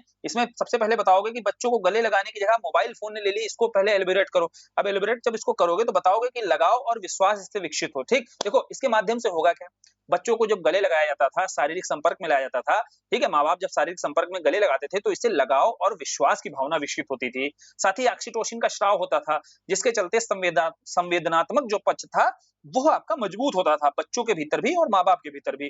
ठीक है, साथ ही जो सोशल रिलेशंस थे इसको धीरे धीरे विकसित किया जाता था और लोगों में विश्वास की भावना बढ़ती थी, बच्चों में भी विश्वास की भावना बढ़ाई जाती थी। कुल मिलाकर जो केंद्र में क्या रहता था, भावनात्मक लगाव। अब भावनात्मक लगाव धीरे धीरे जब मोबाइल इसका स्थान ले लेगा, बच्चों को गले लगाने की परंपरा वो खत्म होगी। धीरे धीरे जब इसका मोबाइल स्थान ले लेगा तो इसके चलते होगा क्या, बच्चों के सामाजिकरण पर नकारात्मक प्रभाव पड़ेगा। उनकी सामाजिक शिक्षा, और सामाजिक शिक्षा के साथ साथ जो गैर मौखिक संचार सीखने को कमजोर बनाता है। ठीक है, साथ ही साथ जो संवेदी अनुभव हैं उनको सीखने में पीछे होंगे बच्चे। अभी बता ही दिया, शुरुआती स्तर पर ही हमने समझ लिया कि जो संवेदनात्मक पक्ष है वो कमजोर होता चला जाएगा। इसके अलावा जो संज्ञानात्मक और भाषा विकास, इस पर भी नकारात्मक प्रभाव देखने को मिलेगा। ठीक है, जो संज्ञानात्मक मतलब सीखने की क्षमता है और भाषा विकास है, भाषा विकास में देखो मोबाइल के स्तर पर वह ठीक है, चलो मोबाइल फोन आदि के माध्यम से वो थोड़ा क्रिएटिविटी के साथ भी चीजें सिखाई जाती हैं आज के समय, वहां पर सृजनात्मकता तो दिखाई देगी, लेकिन इसके साथ में जो भाषा के अन्य शैलियां सीख सकता है, जैसे मातृभाषा में सीखना उसके लिए ज्यादा आसान था। और मातृभाषा में सिखा सकता है कौन, माँ बाप ही सिखा सकते हैं, दादा दादी सिखा सकते हैं, जो कि आज दोनों ही स्तर पर देखा जाए तो मोबाइल में लगे हुए रहते हैं और मोबाइल में लगे होने के चलते ही वह इन पहलुओं को नजरअंदाज करते हैं। ठीक, और पारिवारिक संबंधों में भी गतिशीलता आएगी। अब यहाँ समझो आप, स्क्रीन टाइम जब बहुत ज्यादा बढ़ेगा तो बच्चों को और अभिभावक के संबंध, दोनों के मध्य संबंध क्या होंगे, कमजोर होते चले जाएंगे। पारिवारिक जो मूल्य होते हैं, जैसे भाई जो ज्वाइंट फैमिली की बात की जाती है, तो ये सारे मूल्य कब डाले जाते हैं, प्रारंभिक दौर पर ही आप डालोगे बच्चों के भीतर। लेकिन मोबाइल और इनके संपर्क में यदि ज्यादा रहेगा तो क्या उसके भीतर ये सहानुभूति या करुणा का भाव परिवार के अन्य सदस्यों के प्रति उसके भीतर विकसित होगा? नहीं होगा। वो कहाँ लगा रहेगा, आगे भी बड़ा होगा तब भी मोबाइल में लगा रहेगा। तो ये सारी आपकी नकारात्मक चीजें दिखाई देंगी। ठीक है, सामाजिकरण में ये नकारात्मक चीजें आपकी बच्चों के ऊपर दिखाई देंगी यदि बच्चों को गले लगाने के स्थान पर मोबाइल फोन का चलन ज्यादा बढ़ जाएगा। तो इसको लेकर के ही आपको वे फॉरवर्ड में चीजें यही समझानी पड़ेंगी कि भाई यहाँ पर आपको प्रयास करना चाहिए कि मोबाइल वगैरह से दूर, एक उम्र तक, जैसे होता है ना कि एक उम्र तक बच्चों से मोबाइल दूर रखना चाहिए, संपर्क में नहीं लाना चाहिए। फिर एक समय के बाद आप जब परिवार के स्तर पर अपनी भूमिका अच्छे से निभा लो, माता पिता के स्तर पर अपनी भूमिका निभा लो, जब उसके भीतर पारिवारिक मूल्यों का, सामाजिक मूल्यों का बीजारोपण कर दो, इसके पश्चात ही उसको तकनीक आदि के दौर में सिखाने के लिए आगे बढ़ाना चाहिए या मोबाइल वगैरह के संपर्क में लाना चाहिए। ठीक, तो इस तरीके के वे फॉरवर्ड वगैरह देकर के आप क्या कर सकते हो, अपने आंसर को एक कंक्लूजन दे सकते हो। क्लियर? अब आगे बात करते हैं। अगला क्वेश्चन है, भारत में वृद्ध जनसंख्या पर, देखो बताया था ना कि वैश्वीकरण का जो प्रभाव है समाज पर पूछ लेता है, वैश्वीकरण का प्रभाव बच्चों पर पूछ लेता है, महिलाओं पर पूछ लेता है, और यहाँ प्रश्न जो बनाया गया है वृद्धजनों पर।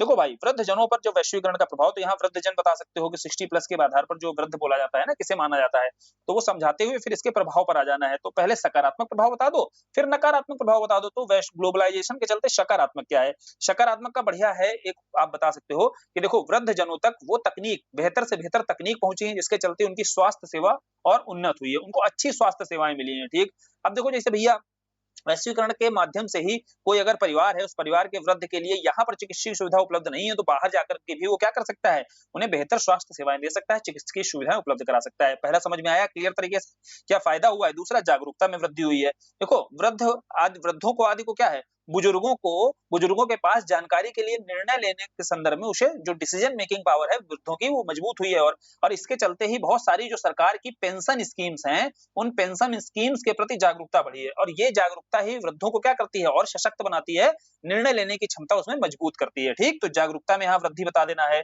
अगला बताना है कि आर्थिक अवसर पर यहाँ पर क्या है, देखो पर्यटन हो गया, परामर्श हो गया, इसमें वृद्धजन जो है इनके एक्सपीरियंस को भी प्रयोग किया जा सकता है या परिवार के स्तर पर भी इनके अनुभवों को, वृद्धजन है इनके अनुभवों को प्रयोग करते हुए आप कई सारे कौशल तरीके से इसका प्रयोग कर सकते हो। समझो बात को कि आपने पहले ही देखा होगा वृद्धजन में ऐसे एग्जांपल लेते हैं कि बहुत सारी अभी भी महिलाएं हैं जो नाड़ी वगैरह पकड़ करके क्या बता देती हैं, फीवर बता देती हैं, बुखार बता देती हैं, ठीक है।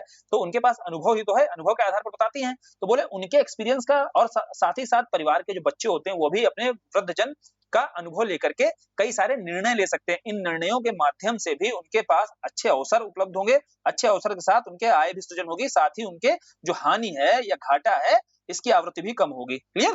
तो ये सारे फायदे आपको वृद्धजन से मिल सकते हैं, चाहे आर्थिक स्तर पर देखो, जागरूकता के स्तर पर देखो या स्वास्थ्य के स्तर पर देखो। फिर वित्तीय समावेशन में क्या है कि डीबीटी हो गया, मोबाइल बैंकिंग हो गया, इनके माध्यम से उनके वित्त का भी प्रबंधन किया जा सकता है, इसको भी बढ़ावा दिया जा सकता है। फाइनेंशियल जो इंक्लूजन है इसमें भी भागीदारी वृद्धजनों की बढ़ती है।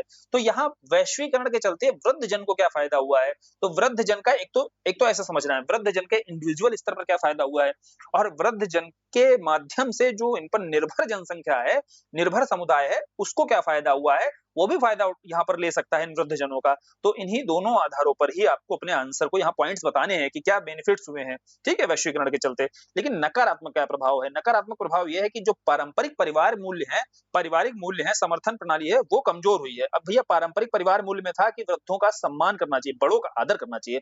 ऐसे मूल्य जब कमजोर होते चले जाएंगे तो क्या होगा भाई, वृद्धजन को उठा करके कहाँ डाल दिया जाता है, इसी के चलते उन्हें वृद्धा आश्रम में डाल दिया जाता है। तो ये एक बड़ी चुनौती निकल कर आई है कि वृद्ध समाज की उपेक्षा हो रही है, ठीक है, जिसके चलते उनकी खराब देखभाल उनको देखने को मिलती है। ठीक, दूसरा है आर्थिक असुरक्षा। आर्थिक असुरक्षा जैसे देखो, जब तक वृद्धजन कमाने की स्थिति में होते हैं तब तक वहां पर बच्चों के द्वारा निर्भरता देखने को मिलती है, ठीक है, परिवार में। जैसे ही वह आर्थिक रूप से असुरक्षित होते हैं या आर्थिक रूप से कमजोर होते चले जाते हैं तो उन्हें भी उठा करके क्या कर दिया जाता है, बाहर कर दिया जाता है परिवार से। क्लियर? तो ये इस तरीके की एक समस्या भी देखने को मिल रही है। वैश्वीकरण के चलते है क्या, वैश्वीकरण के चलते व्यक्तिवाद की जो अवधारणा आई है, व्यक्तिवाद का जो कॉन्सेप्ट आया है, व्यक्तिवाद के चलते ही लोगों ने क्या किया है, वृद्ध समुदाय को या हाशिए पर मौजूद व्यक्तियों को किनारे डाल दिया है। ठीक, अब उसके बाद में स्वास्थ्य देखभाल एक तरीका तो यह है कि बेहतर हुआ है, लेकिन वहीं दूसरी ओर आप देखो कि इस वैश्वीकरण के दौर में ही जो उन्नत उपचार है, इसमें से ज्यादातर लोग क्या है, ज्यादातर अभी तक बुनियादी जो स्वास्थ्य आवश्यकताएं वही नहीं मिल रही है। उन्नत उपचार तक तो वो बाद में जाएंगे, पहले उनको बुनियादी आवश्यकताएं तो मिल जाएं। तो बोले बुनियादी जो देखभाल है उसको ही नजरअंदाज किया जा रहा है और उस नजरअंदाज के क्रम में जो वृद्ध समुदाय है वो सबसे ज्यादा पीड़ित है इससे। क्लियर? उसके बाद सामाजिक अलगाव में देखो जो तकनीकी परिवर्तन हो रहा है या डिजिटल विभाजन, नई नई प्रौद्योगिकियां आ रही हैं और नई प्रौद्योगिकियों के प्रति अगर सबसे ज्यादा असहज कौन है, वृद्ध समुदाय है। ठीक है, क्यों है? क्योंकि जब शिक्षा ग्रहण की उसने और शिक्षा के दौरान वहां पर तकनीक शिक्षा या कौशल शिक्षा पर बल नहीं दिया गया, क्योंकि तब इस तरीके की प्रौद्योगिकी नहीं थी। और जब तक आपके पास आपके इंफ्रास्ट्रक्चर के स्तर पर वह प्रौद्योगिकी होगी ही नहीं, साधन ही नहीं होगा, तब तक आप उस स्तर पर शिक्षा कैसे दोगे? तो जिसके चलते आज जो नई नई प्रौद्योगिकियां आ रही हैं वैश्वीकरण के दौर में, इसका सबसे ज्यादा अगर नकारात्मक प्रभाव पड़ रहा है, जिसके चलते एक सामाजिक अलगाव का सामना करना पड़ रहा है या डिजिटल विभाजन की जो समस्या आ रही है वो बुजुर्गों की समझ आ रही है। नई नई तकनीकों के प्रति समझना कठिन है ना, जागरूकता कठिन है या समझना कठिन हो रहा है। या आप इसको ऑफिस वर्क कल्चर के लेवल पर भी देख सकते हो, ऑफिस आदि में भी देखते हो कि आज के समय भी जो वृद्ध पहले का समुदाय है जो पेंशन लेने की स्थिति में है या रिटायर की स्थिति में है, यानी कि 5 साल 6 साल जिसके बचे हुए हैं, तो इस तकनीक से बहुत ज्यादा सरकार आज के समय हर चीज ई गवर्नेंस की ओर जा रही है। ठीक है, हर चीज डिजिटल करती जा रही है, लेकिन इसके साथ ये भी समझना होगा कि वहां मौजूद जो एक समुदाय वर्ग है, एक वृद्ध, खासकर वृद्ध समुदाय वर्ग, जिसे पहले प्रशिक्षित करना जरूरी है उस तकनीक के प्रति। ये समस्या ये चैलेंज अगर देखा जाए ढंग से तो ये चैलेंज का सामना वृद्ध समुदाय को ही करना पड़ रहा है। ठीक, तो इसके चलते ही उसे सामाजिक अलगाव का सामना करना पड़ता है। ये वैश्वीकरण की एक समस्या भी है। वैश्वीकरण की नकारात्मक प्रभाव देख लिए, सकारात्मक देख लिए। अन्य समस्याएं भी हैं जैसे साइबर घोटाले का सामना, ठीक है, बुजुर्गों के साथ दुर्व्यवहार जैसी चीजें होती हैं, ये तो हमने सब समझ लिया यहाँ पर। और इसी के साथ कंक्लूड आपको कर देना है कि वृद्ध समुदाय, देखो भारत पर वैश्वीकरण का प्रभाव वृद्ध जनसंख्या पर दोधारी तलवार के समान है, जहां एक और या संभावित लाभ प्रदान करता है, वहीं कमजोर समर्थन प्रणाली अलगाव, असमानता जैसी चुनौतियां भी उत्पन्न करता है। ठीक, एक तरफ तो वृद्ध समुदाय के माध्यम से लाभ भी होता है, दूसरी ओर कमजोर और जो चुनौतियां उत्पन्न हो रही हैं, और चुनौतियों के साथ में हमें वे फॉरवर्ड में इसका समाधान भी दे देना है कि इन समाधानों को कैसे खोजना है। जहां जहां पर चुनौती है वृद्ध समुदाय के साथ में, वहां सरकार प्रयास कर सकती है कई सारी स्कीम, जैसे राष्ट्रीय वयोश्री भी हो गई, वयोश्री योजना हो गई, ठीक है, या वृद्धाश्रमों की स्थापना करके, प्रशिक्षण दे करके, ये सारे कार्यक्रम करके यहाँ सरकार क्या कर सकती है, लोगों के भीतर भावनात्मक पक्ष को भी मजबूत कर सकती है। हमारी जो संस्कृति रही है, हमारे यहाँ जो मूल्य रहे हैं परंपरागत, उन परंपरागत मूल्यों के माध्यम से यहाँ लोगों को बताया जा सकता है कि वृद्धों का आपके परिवार में वृद्ध व्यक्ति का होना क्या हो सकता है भाई, आपके लिए हमेशा आपकी साख के लिए, आपके कम से कम रिस्क के लिए, रिस्क को बचाने का, रिस्क लेस रिस्क फैक्टर का भी काम करते हैं ये सब। तो इस तरीके की भावनाएं आपको समाज के भीतर डालनी होंगी, तभी जाकर के आप ये वृद्ध समुदाय के सशक्तिकरण की बात कर सकते हो। क्लियर, समझ में आया? और एसडीजी 10 के साथ भी आप कंप्लीट कर सकते हो इस आंसर को अपने। एसडीजी 10 क्या है, इनइक्वालिटी की ही तो बात करता है। तो यह जो समाज की असमानता है, इसको खत्म कब करोगे, जब आपके जितने भी वंचित समुदाय हैं, चाहे वह महिला हो, चाहे वृद्ध हो, चाहे बच्चे हो, इन सभी समुदायों के प्रति, इन सभी समुदायों के प्रति होने वाले भेदभाव को आप खत्म करोगे। ठीक, अब अगला देखें।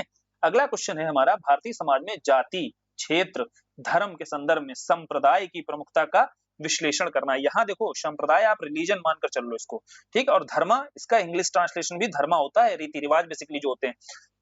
अब समझते हैं यहाँ पर जो उनकी प्रैक्टिसेस होती है, इसके बेस पर जो उनका धर्म होता है। और क्षेत्र आप जानते ही हो, जाति आप जानते हो। पूछा गया है भारत के समाज में जो जाति है, जो क्षेत्र है, जो धर्म है, इसके संदर्भ में संप्रदाय की प्रमुखता क्या रही है। यानी कि कोई भी संप्रदाय है, भारत में कई संप्रदाय हुए जिनका उद्भव होता है, इन संप्रदायों में जाति का क्या योगदान रहा, ठीक है, क्या जाति से संबंधित है। फिर इन संप्रदायों के उद्भव में, इन संप्रदायों की प्रमुखता में क्षेत्र का क्या योगदान रहा, और इन संप्रदायों की योग्यता में धर्म का क्या योगदान रहा। क्वेश्चन समझ में आया कि जाति से कनेक्ट करो भाई क्या संबंध है, फिर क्षेत्र से कनेक्ट करो क्या संबंध है, फिर धर्म से कनेक्ट करो क्या संबंध है संप्रदायों का। अब संप्रदाय क्या होता है, कोई भी जो सामाजिक व्यवस्था है, इसके भीतर जो उप समूह होता है, वही आपका उसके धार्मिक विश्वास है, रीति रिवाज है, या उनके नेतृत्व से उसको पहचाना जाता है, वह उस समुदाय का संप्रदाय हो जाता है। क्लियर? अब एक एक करके समझते हैं। जैसे संप्रदाय है और बनाम जाति, यानी कि संप्रदाय और जाति में क्या संदर्भ है। बहुत सारे, इसको बस ऐसे समझ सुनते चलना है, सुन के आपको समझ में आ जाएगा। ऐसे बहुत सारे संप्रदाय हैं जिनका जाति से सीधा संबंध रहा है, मतलब जो उनके भीतर ऐसी व्यवस्था की गई है, जातियों की, जाति आधारित व्यवस्थाएं की गई हैं, जिसके चलते उन संप्रदायों की जो आज के समय अवस्थिति है, उपस्थिति है, दिखाई दे रही है। लेकिन कई ऐसे समुदाय हैं, कई ऐसे संप्रदाय हैं जिन्होंने जातिगत व्यवस्था को चुनौती दी है। तो दो तरीके से है, जाति के आधार पर अगर संप्रदाय को आपको परिभाषित करना है, तो एक वर्ग रहा जिसने चुनौती देते हुए जिसकी उत्पत्ति दिखाई देती है, ठीक है, जिसका विकास ही चुनौती के संदर्भ में हुआ जाति व्यवस्था को। एक है जिसने जाति व्यवस्था को या जाति के वर्गीकरण को उसने अपने संप्रदाय के भीतर बनाकर रखा है। तो दोनों तरीके से है, एक तो प्रत्यक्ष संबंधित है, एक डायरेक्ट, एक इनडायरेक्ट, है ना। एक तो पॉजिटिवली संबंधित है जाति व्यवस्था से, एक निगेटिवली संबंधित है। तो एक उदाहरण के तौर पर बताया आपने कि जो चुनौती के संदर्भ में है, तो बहुत सारी कठोरताएं जाति व्यवस्था में थी, असमानताएं थी। उसमें आपका कर्नाटक में लिंगायत संप्रदाय दिखाई देता है। ठीक, कर्नाटक का जो लिंगायत संप्रदाय था, उस संप्रदाय में या उस समाज में मौजूद जो जाति व्यवस्था की कठोरता और असमानता की प्रतिक्रिया, इसकी प्रतिक्रिया करते हुए ही इस संप्रदाय का विकास हुआ। पहला समझ में आया। दूसरा है कि इसके भीतर जाति व्यवस्था को मजबूत किया गया। इसमें वैष्णव संप्रदाय बता दो आप। वैष्णव संप्रदाय में आंतरिक जाति आधारित कई पदानुक्रम स्थापित किए गए हैं, जिसके चलते इस संप्रदाय का विकास हुआ है। जाति से, अब अगर आपसे पूछा जाएगा कि संप्रदाय और जाति, ठीक है, इस संदर्भ में कैसे विकसित हुए हमारे यहाँ पर संप्रदाय, क्या जाति से ही इनकी उत्पत्ति होती है, तो ऐसा बिल्कुल नहीं है। कुछ जातिगत व्यवस्थाएं भी देखने को मिलेंगी कुछ संप्रदायों में, जैसे वैष्णव संप्रदाय है, और कुछ संप्रदाय जैसे लिंगायत जो संप्रदाय हुआ, इसने जाति की जो कठोरता थी, जो जाति में मौजूद बहुत सारी असमानताएं थी, इन पर प्रतिक्रिया देते हुए ही इस संप्रदाय का विकास होता है। फिर दूसरा क्या था, संप्रदाय और क्षेत्र में।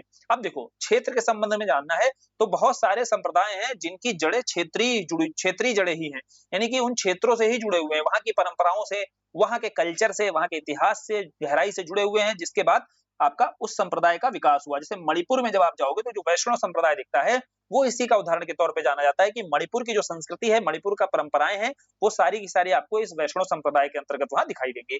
दूसरा है भाई, बहुत सारे ऐसे संप्रदाय हैं जिन्होंने अपने आप को क्षेत्र की सीमा से बांधा ही नहीं। और ऐसे कौन से संप्रदाय हैं जिन्होंने क्षेत्र की सीमा से नहीं बांधा, उसमें राधा स्वामी संप्रदाय। क्योंकि अगर देखा जाए तो राधा स्वामी संप्रदाय उत्तर प्रदेश में उत्पत्ति होती है इसकी, लेकिन इसका विस्तार आज के समय वैश्विक स्तर पर कई देशों में दिखाई देता है। कौन सा? राधा राधा स्वामी जो संप्रदाय है, तो क्षेत्रीय सीमा में रहकर भी और क्षेत्रीय सीमा से बाहर भी बहुत सारे संप्रदाय हैं जिनकी जड़ें क्षेत्रीय क्षेत्रवाद से या उन विशेष क्षेत्रों से जुड़ी हुई हैं। जैसे मणिपुर में आप वैष्णव संप्रदाय बताओ, और बहुत सारे ऐसे आपके संप्रदाय हैं जिन्होंने अपने आप को क्षेत्रीय सीमा से बांधा ही नहीं, क्षेत्र से बाहर रह करके इन्होंने अपने आप को विकसित किया। क्लियर?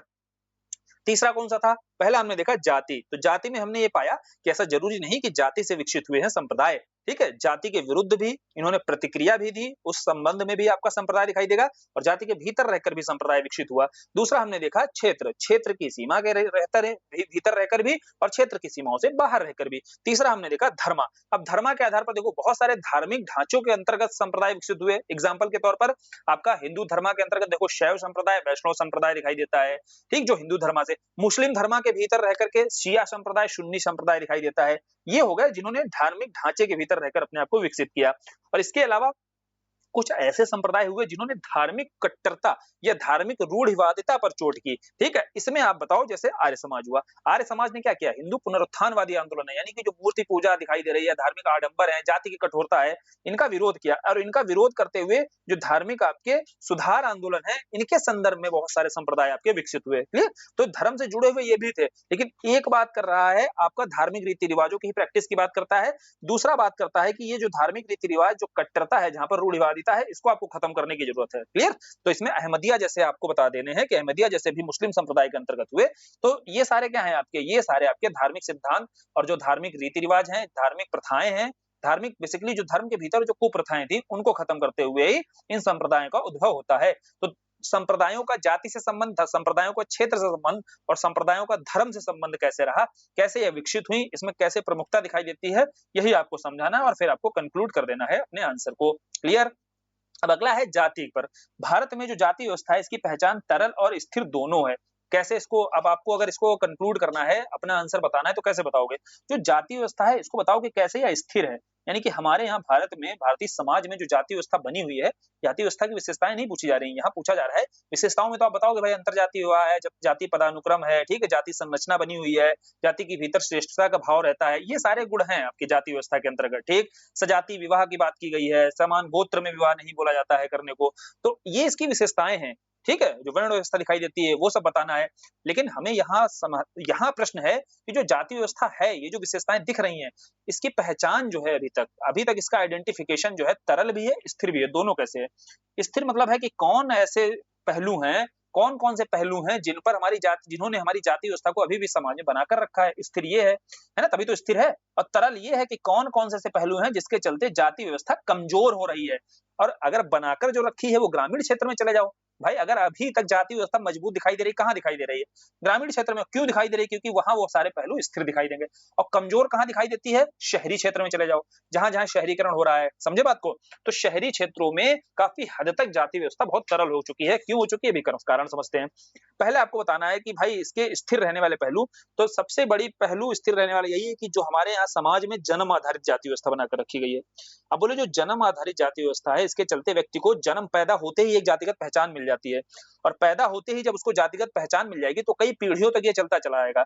वहीं जब ऋग वैदिक काल में जाओगे तो वह कर्म आधारित थी, तो कर्म आधारित होते ही पैदा होने पर तय नहीं होता था, उसके कर्मों के आधार पर तय होता था, उसके जिस आधार पर कर्म होते थे वही उसकी जाति तय होती थी। क्लियर? तो ये एक बड़ी समस्या है कि जन्म आधारित जो पहचान है। दूसरी सगोत्र विवाह, यहाँ पर सजाति विवाह। एक तो हमारी जातियों को और मजबूत करने का एक कार्यक्रम ये चलता है कि भाई अगर समान जाति में विवाह करोगे तो सम्मानजनक कार्य है, और समान जाति में नहीं अगर विवाह कर रहे हो तो उसे एक हेय दृष्टि से समाज में देखा जाता है। तो एक दूसरा पहलू यह है कि हमारी जाति व्यवस्था को स्थिर बनाकर जिसने रखी हुई है, ठीक, जिस मान्यता ने। तीसरा है सामाजिक पदानुक्रम। अब देखो इस सामाजिक पदानुक्रम के चलते जो सामाजिक श्रेष्ठता और हीनता की भावना लोगों में भरी जाती है। जैसे एक पदानुक्रम बना दिया गया, ठीक, वर्ण व्यवस्था, जैसे ब्राह्मण, क्षत्रिय, वैश्य, शूद्र, ठीक। अब इसमें पदानुक्रम में एक जाति के द्वारा उच्च वर्ग की निम्न जाति को हेय या निम्न दृष्टि से देखा जाता है, और इस जाति के द्वारा उच्च जाति को श्रेष्ठ दर्जे से देखा जाता है। तो यह जो व्यवस्था बनती चली आ रही है, यह पदानुक्रम जो समाज में बना दिया गया है, इसके चलते भी जाति व्यवस्था अभी तक बनी हुई है, स्थिर है। फिर धार्मिक आधार है। अब धार्मिक आधार में अगर आप जाओगे तो धर्म में ही गहराई से जुड़ी हुई है। इसीलिए जो हमारे समाज सुधारक हुए, समाज सुधारकों ने कहा अगर हमको सुधार करना है अपने समाज में तो पहले धर्म में सुधार करो, क्योंकि हमारे धर्म ने ही इस वर्ण व्यवस्था को संरक्षण दे रखा है, हमारे धर्म ने ही सामाजिक पदानुक्रम को संरक्षण दे रखा है। अगर हमने अपने धर्म में जो गहराई से जो देखोगे अपने धर्म को, सभी धर्मों को, तो उस धर्म में अगर हमने कुरीतियों को दूर नहीं किया तो समाज को सुधारना तो बहुत दूर की बात हो जाएगी। तो बोले जो धार्मिक आधार है ये भी बड़ा है। एक जाति संघ है। अब जाति संघ में देखो जाति आधारित जो संगठन बना दिए गए हैं आज के समय, जो वोट बैंक है, देखो ये राजनीतिक पहलू से भी समझ लो इसको। जो राजनीति कैसी हो रही है, राजनीति आपकी जातिगत आधार पर जो वोट बैंक की राजनीति होती है, इसके चलते बहुत सारे जातिगत जो संगठन है इनको सक्रिय कर दिया गया है। ये जैसे एक्टिवेट हो जाएंगे तो लोगों के भीतर उनकी जातिगत भावना को और मजबूत करने की कोशिश करेंगे, और जैसे उनके भीतर यह भावना मजबूत होगी तो क्या वो कभी अपनी जाति को छोड़ पाएगा? नहीं छोड़ पाएगा, जिसके चलते ये जाति व्यवस्था और स्थिर होती चली जाएगी। क्लियर? समझ में आया? तो जातिगत व्यवस्था को मजबूत करने वाले कार्य कौन से हैं? पहला जन्म के आधार पर, सजातीय विवाह के आधार पर, सामाजिक जो पदानुक्रम है, और फिर आपका धार्मिक जो आधार बनाकर रखा गया, और जो आपका लास्ट में देखा जातिगत जो संघ वगैरह बन रहे हैं। क्लियर? अब आते हैं तरल कौन से पहलू बना रहे हैं, तो सामाजिक जो गतिशीलता है, गतिशीलता में जो आधुनिक वैल्यू हमने देखी ना, आधुनिक जो जीवन पद्धति है, तो आधुनिक चाहे गतिशीलता हो, सामाजिक चाहे आधुनिक शिक्षा हो, इन सब में आपका जाति व्यवस्था, जाति आडंबर पर हमेशा चोट की जाती है। और ऐसे व्यवसाय आपको शहरीकरण के क्षेत्र में आओगे तो ये सारे व्यवसाय जो हैं, इसमें किसी भी जाति व्यवस्था से मतलब नहीं होता है, आपकी योग्यता से मतलब होता है। ठीक? कल्चरलाइजेशन जो हो रहा है, आपका संस्कृतिकरण हो रहा है, इसमें निचली जाति और उच्च जाति, इनकी सभी की प्रथाओं को मिलकर के अपनाया जाता है, जिसके चलते सामाजिक सुधार, इसी को बोलते हैं सोशल मोबिलाइजेशन, सामाजिक गतिशीलता को बढ़ावा मिलता है। और सामाजिक गतिशीलता का सीधा मतलब यही है, जितने आधुनिक मूल्य हैं इनको अपनाया जाए, जाति व्यवस्था को किनारे रख करके। फिर दूसरा है शहरीकरण, है ना? अब हमने देखा अर्बनाइजेशन तो एक बड़ा यहाँ पर रोल निभाता है। चाहे आप शहरीकरण के क्षेत्र में किसी शहर आदि में रहते हो, तो क्या आपको पता रहता है कि पड़ोस में किस जाति का व्यक्ति रह रहा है? नहीं पता रहता है। उसका कारण यही रहता है कि आपस में शहरों की ओर जब पलायन करते हैं तो इसमें विविध सभी संपर्क में आते हैं, और संपर्क में आने के पश्चात जो एक मान्यता ग्रामीण क्षेत्रों में बनी हुई है, यहाँ पर वो टूटती है। ठीक है? फिर आते हैं परंपरागत रीति रिवाज को कमजोर होना। अब जो परंपरागत रीति रिवाज थे, उन रीति रिवाजों में ही ये मान्यता थी कि इस जाति के लोग यह परंपराएं नहीं मना सकते हैं, इस जाति के लोग यह परंपराएं मनाने के लिए योग्य नहीं है। ठीक है? निर्योग्य घोषित किए गए थे। तो वो सारे के सारे पदानुक्रम या परंपराएं टूटती हैं शहरी क्षेत्रों में, और ये जैसे ही टूटती हैं तो भेदभाव खत्म होता है, जिसके चलते जाति व्यवस्था कमजोर होती है। और शहरी क्षेत्र में आओ भैया तो अंतर जातीय विवाह को मान्यता है, प्रेम विवाह को मान्यता है। अंतर जातीय विवाह को में जब वृद्धि होगी तो भाई किसी भी जाति का एक्स जाति और वाई जाति मिलकर के जब साथ रहेंगी तो दोनों के मध्य जो जातिगत भेदभाव है वो खत्म होगा कि नहीं होगा? है ना? जाति जैसी चीजें बीच में आएंगी ही नहीं। तो बोले जो अंतर जातीय विवाह है ये जातिगत व्यवस्था को कमजोर कर रहा है। फिर राजनीतिक गतिशीलता, देखो भाई राजनीतिक गतिशीलता में हमने सोशल इंजीनियरिंग जैसा कॉन्सेप्ट पढ़ा था वहां पर। सोशल इंजीनियरिंग में क्या है भाई, एक जाति दो जातियां मिलकर के क्या कर सकती हैं? वोट बैंक, भले ही वोट बैंक की राजनीति हो, लेकिन दोनों जातियां मिलकर के जब राजनीति करती हैं, दो या दो से अधिक जातियां, तो वो जो बीच का उनके गैप था वो गैप भी पाटने का प्रयास किया जाता है। इसके चलते ही आपका बहुत अच्छी राजनीतिक पहचान एक मिलती है। क्लियर? तो ये सारी चीजें देखो, राजनीति जो है आपकी सकारात्मक तरीके से भी प्रभावित कर सकती है और नकारात्मक तरीके से, दोनों ही पहलू आपको बताने हैं। तो ये सारे वो पहलू हैं जो जातिगत व्यवस्था को तरल बनाते हैं, मतलब जातिगत व्यवस्था को कमजोर कर रहे हैं समाज में। और पहले हमने वो पहलू देखे जो जातिगत व्यवस्था को मजबूत करने वाले हमारे समाज में बने हुए हैं। अब जो मजबूत करने वाले हैं पहलू, उनको कमजोर करना है धीरे धीरे करके, और यह जो जातिगत व्यवस्था है, जाति दंभ की स्थिति है, इसको समाज से धीरे धीरे करके खत्म करना है। क्योंकि यहाँ हमें बात करनी है सभी एक समान है। ठीक है? सभी के एक समान वाले पर पहलू पर आपको कार्य करना है। इस संदर्भ में कोई जाति श्रेष्ठ नहीं और कोई जाति निम्न नहीं है, इस कॉन्सेप्ट के साथ आगे बढ़ना है। क्लियर? आगे बढ़ते हैं, लास्ट क्वेश्चन देखते हैं कि क्षेत्रवाद क्या है। देखो क्षेत्रवाद क्या होता है ये तो पता ही होगा कि जब लोग अपनी भौगोलिक क्षेत्र के लोग जैसे होते हैं, अपनी भौगोलिक सीमा के भीतर जो उनकी भाषा है, उनकी संस्कृति, इनके इतिहास है, इन कारकों के आधार पर अपनी पहचान की बात करने लगे तो वो क्षेत्रवाद है। लेकिन ये क्षेत्रवाद जब देखो कमजोर तब होता है, लोग अपनी क्षेत्रीय पहचान को प्रमुखता रखते हैं, राष्ट्र की पहचान जो राष्ट्र के संदर्भ में उसे राष्ट्र को दोयम दर्जे पर रखने लगते हैं और अपनी क्षेत्रीय पहचान के लिए उग्र होने लगते हैं, तब क्षेत्रवाद खतरा बन जाता है। हालांकि क्षेत्रवाद बेहतर होता है, जो संघात्मक ढांचा है हमारा, संघात्मक ढांचा ले लो, चाहे हमारी विविधता ले लो, विविधता में एकता के लिए हमारा जो क्षेत्रवाद है ये बेहतर होता है। ठीक है? हमारी क्षेत्रीय संस्कृतियों का संरक्षण जरूरी होता है, लेकिन क्षेत्रवाद जब खतरा बन जाए, और इस क्षेत्रवाद ने भारतीय राजनीति को कैसे प्रभावित किया है, भारतीय राजनीति में तो ठीक है अभी हम देखेंगे ही, लेकिन उत्तर प्रदेश की राजनीति में आपको पता ही है 91 के समय से जब गठबंधन की राजनीति शुरू होती है तो वहां से जो क्षेत्रवाद है इसने बुरी तरीके से इसने अपना प्रभाव छोड़ा। ठीक है? और इसने प्रभावित क्यों कर पाया? क्योंकि आप समझो, जब तक केंद्र और राज्य में एक जैसी सरकारें रहेंगी तब तक जो क्षेत्रीय मुद्दे हैं, क्या इन मुद्दों पर कार्य किया जाएगा? नहीं किया जाएगा। और जैसे ही क्षेत्रीय जो राज्य के स्तर पर और केंद्र के स्तर पर अलग अलग सरकारें आएंगी, यहाँ गठबंधन होगा, तो क्षेत्र के स्तर के जो मुद्दे थे, जैसे चाहे अल्पसंख्यकों के संरक्षण की बात हो, चाहे दलितों के संरक्षण की, चाहे सपा का जन्म हो, चाहे बसपा का जन्म हो, ये सारी पार्टियां दिखाई देंगी। है ना? समझे थे हमने उत्तर प्रदेश के संदर्भ में, या हमें वैसे ही भारतीय राजनीति के संदर्भ में समझना है। पहले क्षेत्रवाद को परिभाषित किया, फिर बताया देखो इसने सकारात्मक कैसे, राजनीति पर क्या सकारात्मक प्रभाव पड़ता है। भारत की जो राजनीति है, अगर इसको क्षेत्रवाद या क्षेत्रीय मुद्दों को अगर शामिल कर लिया जाए, तो पहला तो देखो है भाषाई राज्यों पर जो गठन होता है।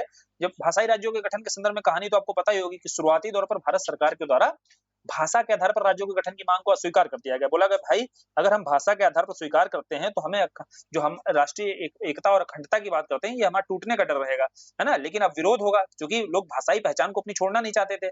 इस संदर्भ में विरोध होता है, विरोध के बाद अंततः सरकार को स्वीकार करना पड़ता है। और स्वीकार करने के पश्चात ही आपके 14 और 6 आपने पढ़ा वहाँ पॉलिटी में कि 14 आपके राज्य और 6 यूटी का गठन किया जाता है, ठीक, राज्य पुनर्गठन आयोग के तहत। तो बोले जब भाषा के आधार पर राज्यों का गठन होगा तो उनकी आकांक्षाओं को, उनकी जो क्षेत्रीय आकांक्षाएं या उनकी पहचान है इनको मान्यता मिलेगी। और मान्यता मिलते ही जो अलगाववादी प्रवृत्ति, जैसे हमने देखा ना कि जो आपका आंध्र प्रदेश था, यहाँ पर अलगाववादी प्रवृत्तियां तेज हो रही थी, इन अलगाववादी प्रवृत्तियों पर अंकुश लग सकेगा और इन पर अंकुश लगते ही हम अपनी क्षेत्रीय अखंडता को बचाकर रख सकते हैं। क्लियर समझ में आया, सकारात्मक प्रभाव समझ में आया कि अगर क्षेत्रवाद को अगर हम सही से सजो कर रख पाए, उनकी जो मांगे हैं उनकी मांगों के आधार पर जो मतलब जो तार्किक तरीके से उनकी मांगे हैं उन मांगों को पूरा कर दिया जाए तो हम अपनी अखंडता को बचाकर रख सकते हैं, ठीक। और हमने अभी तक देखो बचाकर भी रखा है। दूसरा, इसके माध्यम से जब क्षेत्रीय आकांक्षाएं या क्षेत्रीय मांगे हैं इनको ध्यान में रखा जाता है, संरक्षण दिया जाता है, तो हम संघवाद और विकेंद्रीकरण को मजबूत करते हैं, डिसेंट्रलाइजेशन और फेडरल स्ट्रक्चर। फेडरल स्ट्रक्चर का मतलब ये है कि हम स्टेट्स को ऑटोनॉमी दे रहे हैं, उनकी जो रीजनल आपकी कल्चर है उसको हम ऑटोनॉमी दे रहे हैं। तो ये भी दूसरा हमें समझ में आया, अच्छे से हमने समझा हुआ है। तीसरा है विविध हितों का प्रतिनिधित्व होता है। विविध हितों का मतलब है कि जातिगत आधार पर देखो बहुत सारे क्षेत्रीय दल हैं, अलग-अलग हितों को, इनके अलग-अलग स्टेक होल्डर्स होते हैं। हमने अलग-अलग दल देखे ना, जो क्षेत्र के स्तर पर, क्षेत्रीय स्तर पर कार्य करते हैं। तो उनके अपने जो कम्युनिटी है, जिन कम्युनिटियों के लिए अधिकारों की बात करते हैं, तो उन सारे दलों की समस्याएं उठाई जाएंगी, उनके मुद्दों को जो पॉलिसी मेकिंग होगी, पॉलिसी मेकिंग के स्तर पर रखा जाएगा। तो इनका रिप्रेजेंटेशन करने वाले कौन से होते हैं, यही पॉलिटिकल पार्टीज होती हैं, जिसके चलते ही आपको गठबंधन के संदर्भ में देखो वर्तमान सरकार भी है, एनडीए जो है, इसमें भी आपका बिहार और आंध्र प्रदेश का गठबंधन के माध्यम से ही सरकार बन पाई है। तो बोले ये जो रीजनल पार्टीज हैं, इन रीजनल पार्टीज के माध्यम से होगा क्या, यहाँ के लोगों के मुद्दे नहीं रखे जाएंगे, यहाँ केंद्र के स्तर पर रखे जाएंगे ना। तो बोले यहाँ के मुद्दे जब रखे जाएंगे तो इनके मुद्दों को भी यहाँ पहचान मिलेगी और उस पर नीतियां बनाई जाएंगी और नीतियों के पश्चात ही इनको यहाँ पर चाहे फंड के स्तर पर हो चाहे इंफ्रा के स्तर पर हो, मदद देने की हर संभव कोशिश की जाएगी।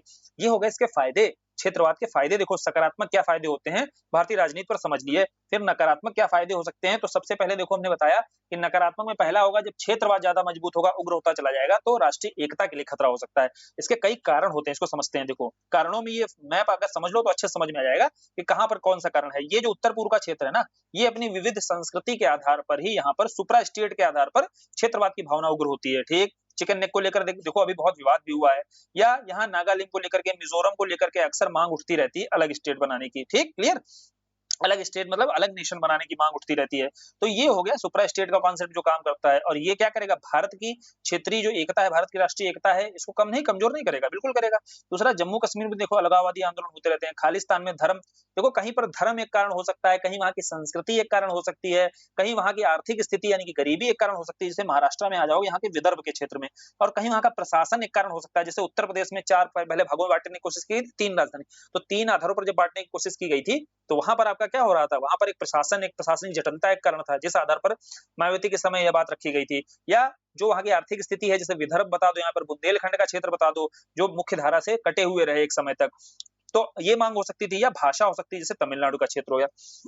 ये कुछ ऐसे क्षेत्रवाद के उदाहरण हैं। आप भारत के मैप पर ये दर्शा सकते हो कि कहां-कहां पर क्षेत्रवादी जो घटनाएं हैं, इनकी उत्पत्ति हुई, इनका विकास हुआ, और इनका विकास, इनके पीछे कारण भी समझा दो, है ना। इन ब्रीफ ये भी बता सकते हो कि कहां पर कौन से कारण रहे जिसके आधार पर यहाँ की जो क्षेत्रीय महत्वाकांक्षाएं हैं ये बढ़ती चली गई इन राज्यों की, ठीक है।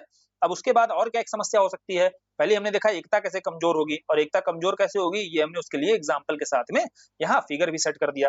दूसरा है अंतरराज्यीय विवाद। अब अंतरराज्यीय विवाद का ऐसे एग्जाम्पल समझो, आंध्र प्रदेश से जब तेलंगाना बना, उसके बाद में वही विवाद जो था नदी को लेकर के आंध्र प्रदेश और तेलंगाना के बीच भी चालू हो गया, ठीक है, समझे। तो सीमाई विवाद और ज्यादा बढ़ जाएगा, और भारतीय जो संघ की धारणा है वो उसके विरुद्ध भी काम कर सकता है, कमजोर भी हो सकती है। जैसे भीमपुत्र का जो सिद्धांत आया, इसके आधार पर स्थानीय निवासियों को आरक्षण की प्राथमिकता दी जानी शुरू हो गई। कैसे, यहाँ हम उत्तराखंड के क्षेत्र में देखते हैं, या फिर विवाद होता रहता है कि भाई यहाँ पर अन्य राज्य जो है स्थानीय स्तर पर अपने यहाँ के निवासियों को आरक्षण देते हैं तो हम भी देंगे। जैसे बिहार में भी मुद्दा उठा था, तो बोले दूसरे राज्यों से इससे होगा क्या, दूसरे राज्यों से भेदभाव शुरू होगा।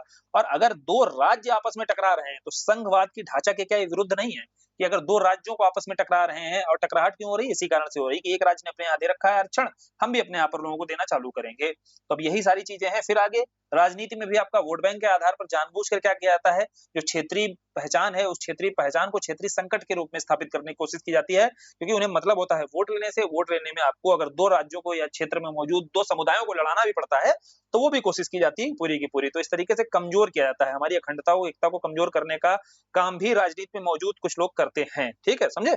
इस आधार पर भी राजनीति हमारे यहाँ देखने को मिलती है। क्लियर हुआ? तो ये हमने क्या किया, ये हमने सोसाइटी वाला पार्ट भी कंप्लीट कर लिया। तो जीएस 1 को लेकर के भी अब मोस्टली कंप्लीट हो गया होगा। ठीक है, ज्योग्राफी वाला पोर्शन बचा है, उसको भी कंप्लीट कर लेंगे समय मिलते ही। बाकी देखो जो मेजर एरिया है, बहुत कम क्वेश्चन आते हैं ज्योग्राफी से, चलो देख लेंगे। बाकी जो मेजर एरिया है, देखो हिस्ट्री से आपका मॉडर्न इंडिया से क्वेश्चन बहुत आता है। ठीक है, उसके बाद में कल्चर से क्वेश्चन आता है, 2 पार्ट ये बहुत ज्यादा। तीसरा पार्ट है सोसाइटी से, ये आपका 60% एरिया, 60 टू 70 जीएस1 का यही एरिया कवर करता है। फिर इसके बाद में 10 से 15% ज्योग्राफी से 15% क्वेश्चन आ जाते हैं और 15% ये वर्ल्ड ज्योग्राफी से आ जाते हैं। इस तरीके से अपना जीएस1 का पोर्शन कंप्लीट होता है। तो जहां वेटेज ज्यादा है उसके वेटेज वाले एरियाज भी हमने कंप्लीट कर दिए हैं। अब इसको बढ़िया से रिवाइज करो और कंपाइल वीडियो बताया ना, कंपाइल वीडियो मिल जाएगा, और कंपाइल वीडियो मिलते ही आप लोग क्या करना है, वो वाला कंपाइल आपको ये देखने के बाद, सब देख लिए होंगे पीछे वीडियो, पूरी प्लेलिस्ट बनी हुई है। इसके बाद आपको क्या करना है, उसको लास्ट में 2x पे लगाना है। अब आखिरी के 4-5 दिन जो बचे हुए हैं उसमें बढ़िया 2x पे लगाओ और धुआंधार रिवीजन करो। क्लियर? और कमेंट कमेंट करके बताते रहा करो। ठीक है, जहां भी गलती हुआ करे, जहां जहां लगा करे हाँ ठीक है सुधार की जरूरत है, वो सुधार ही बताया करो, और जहां मजा आया करे वो भी बताया करो, दिल खोल के एकदम बढ़िया से, है ना, कि मजा आया कि नहीं आया।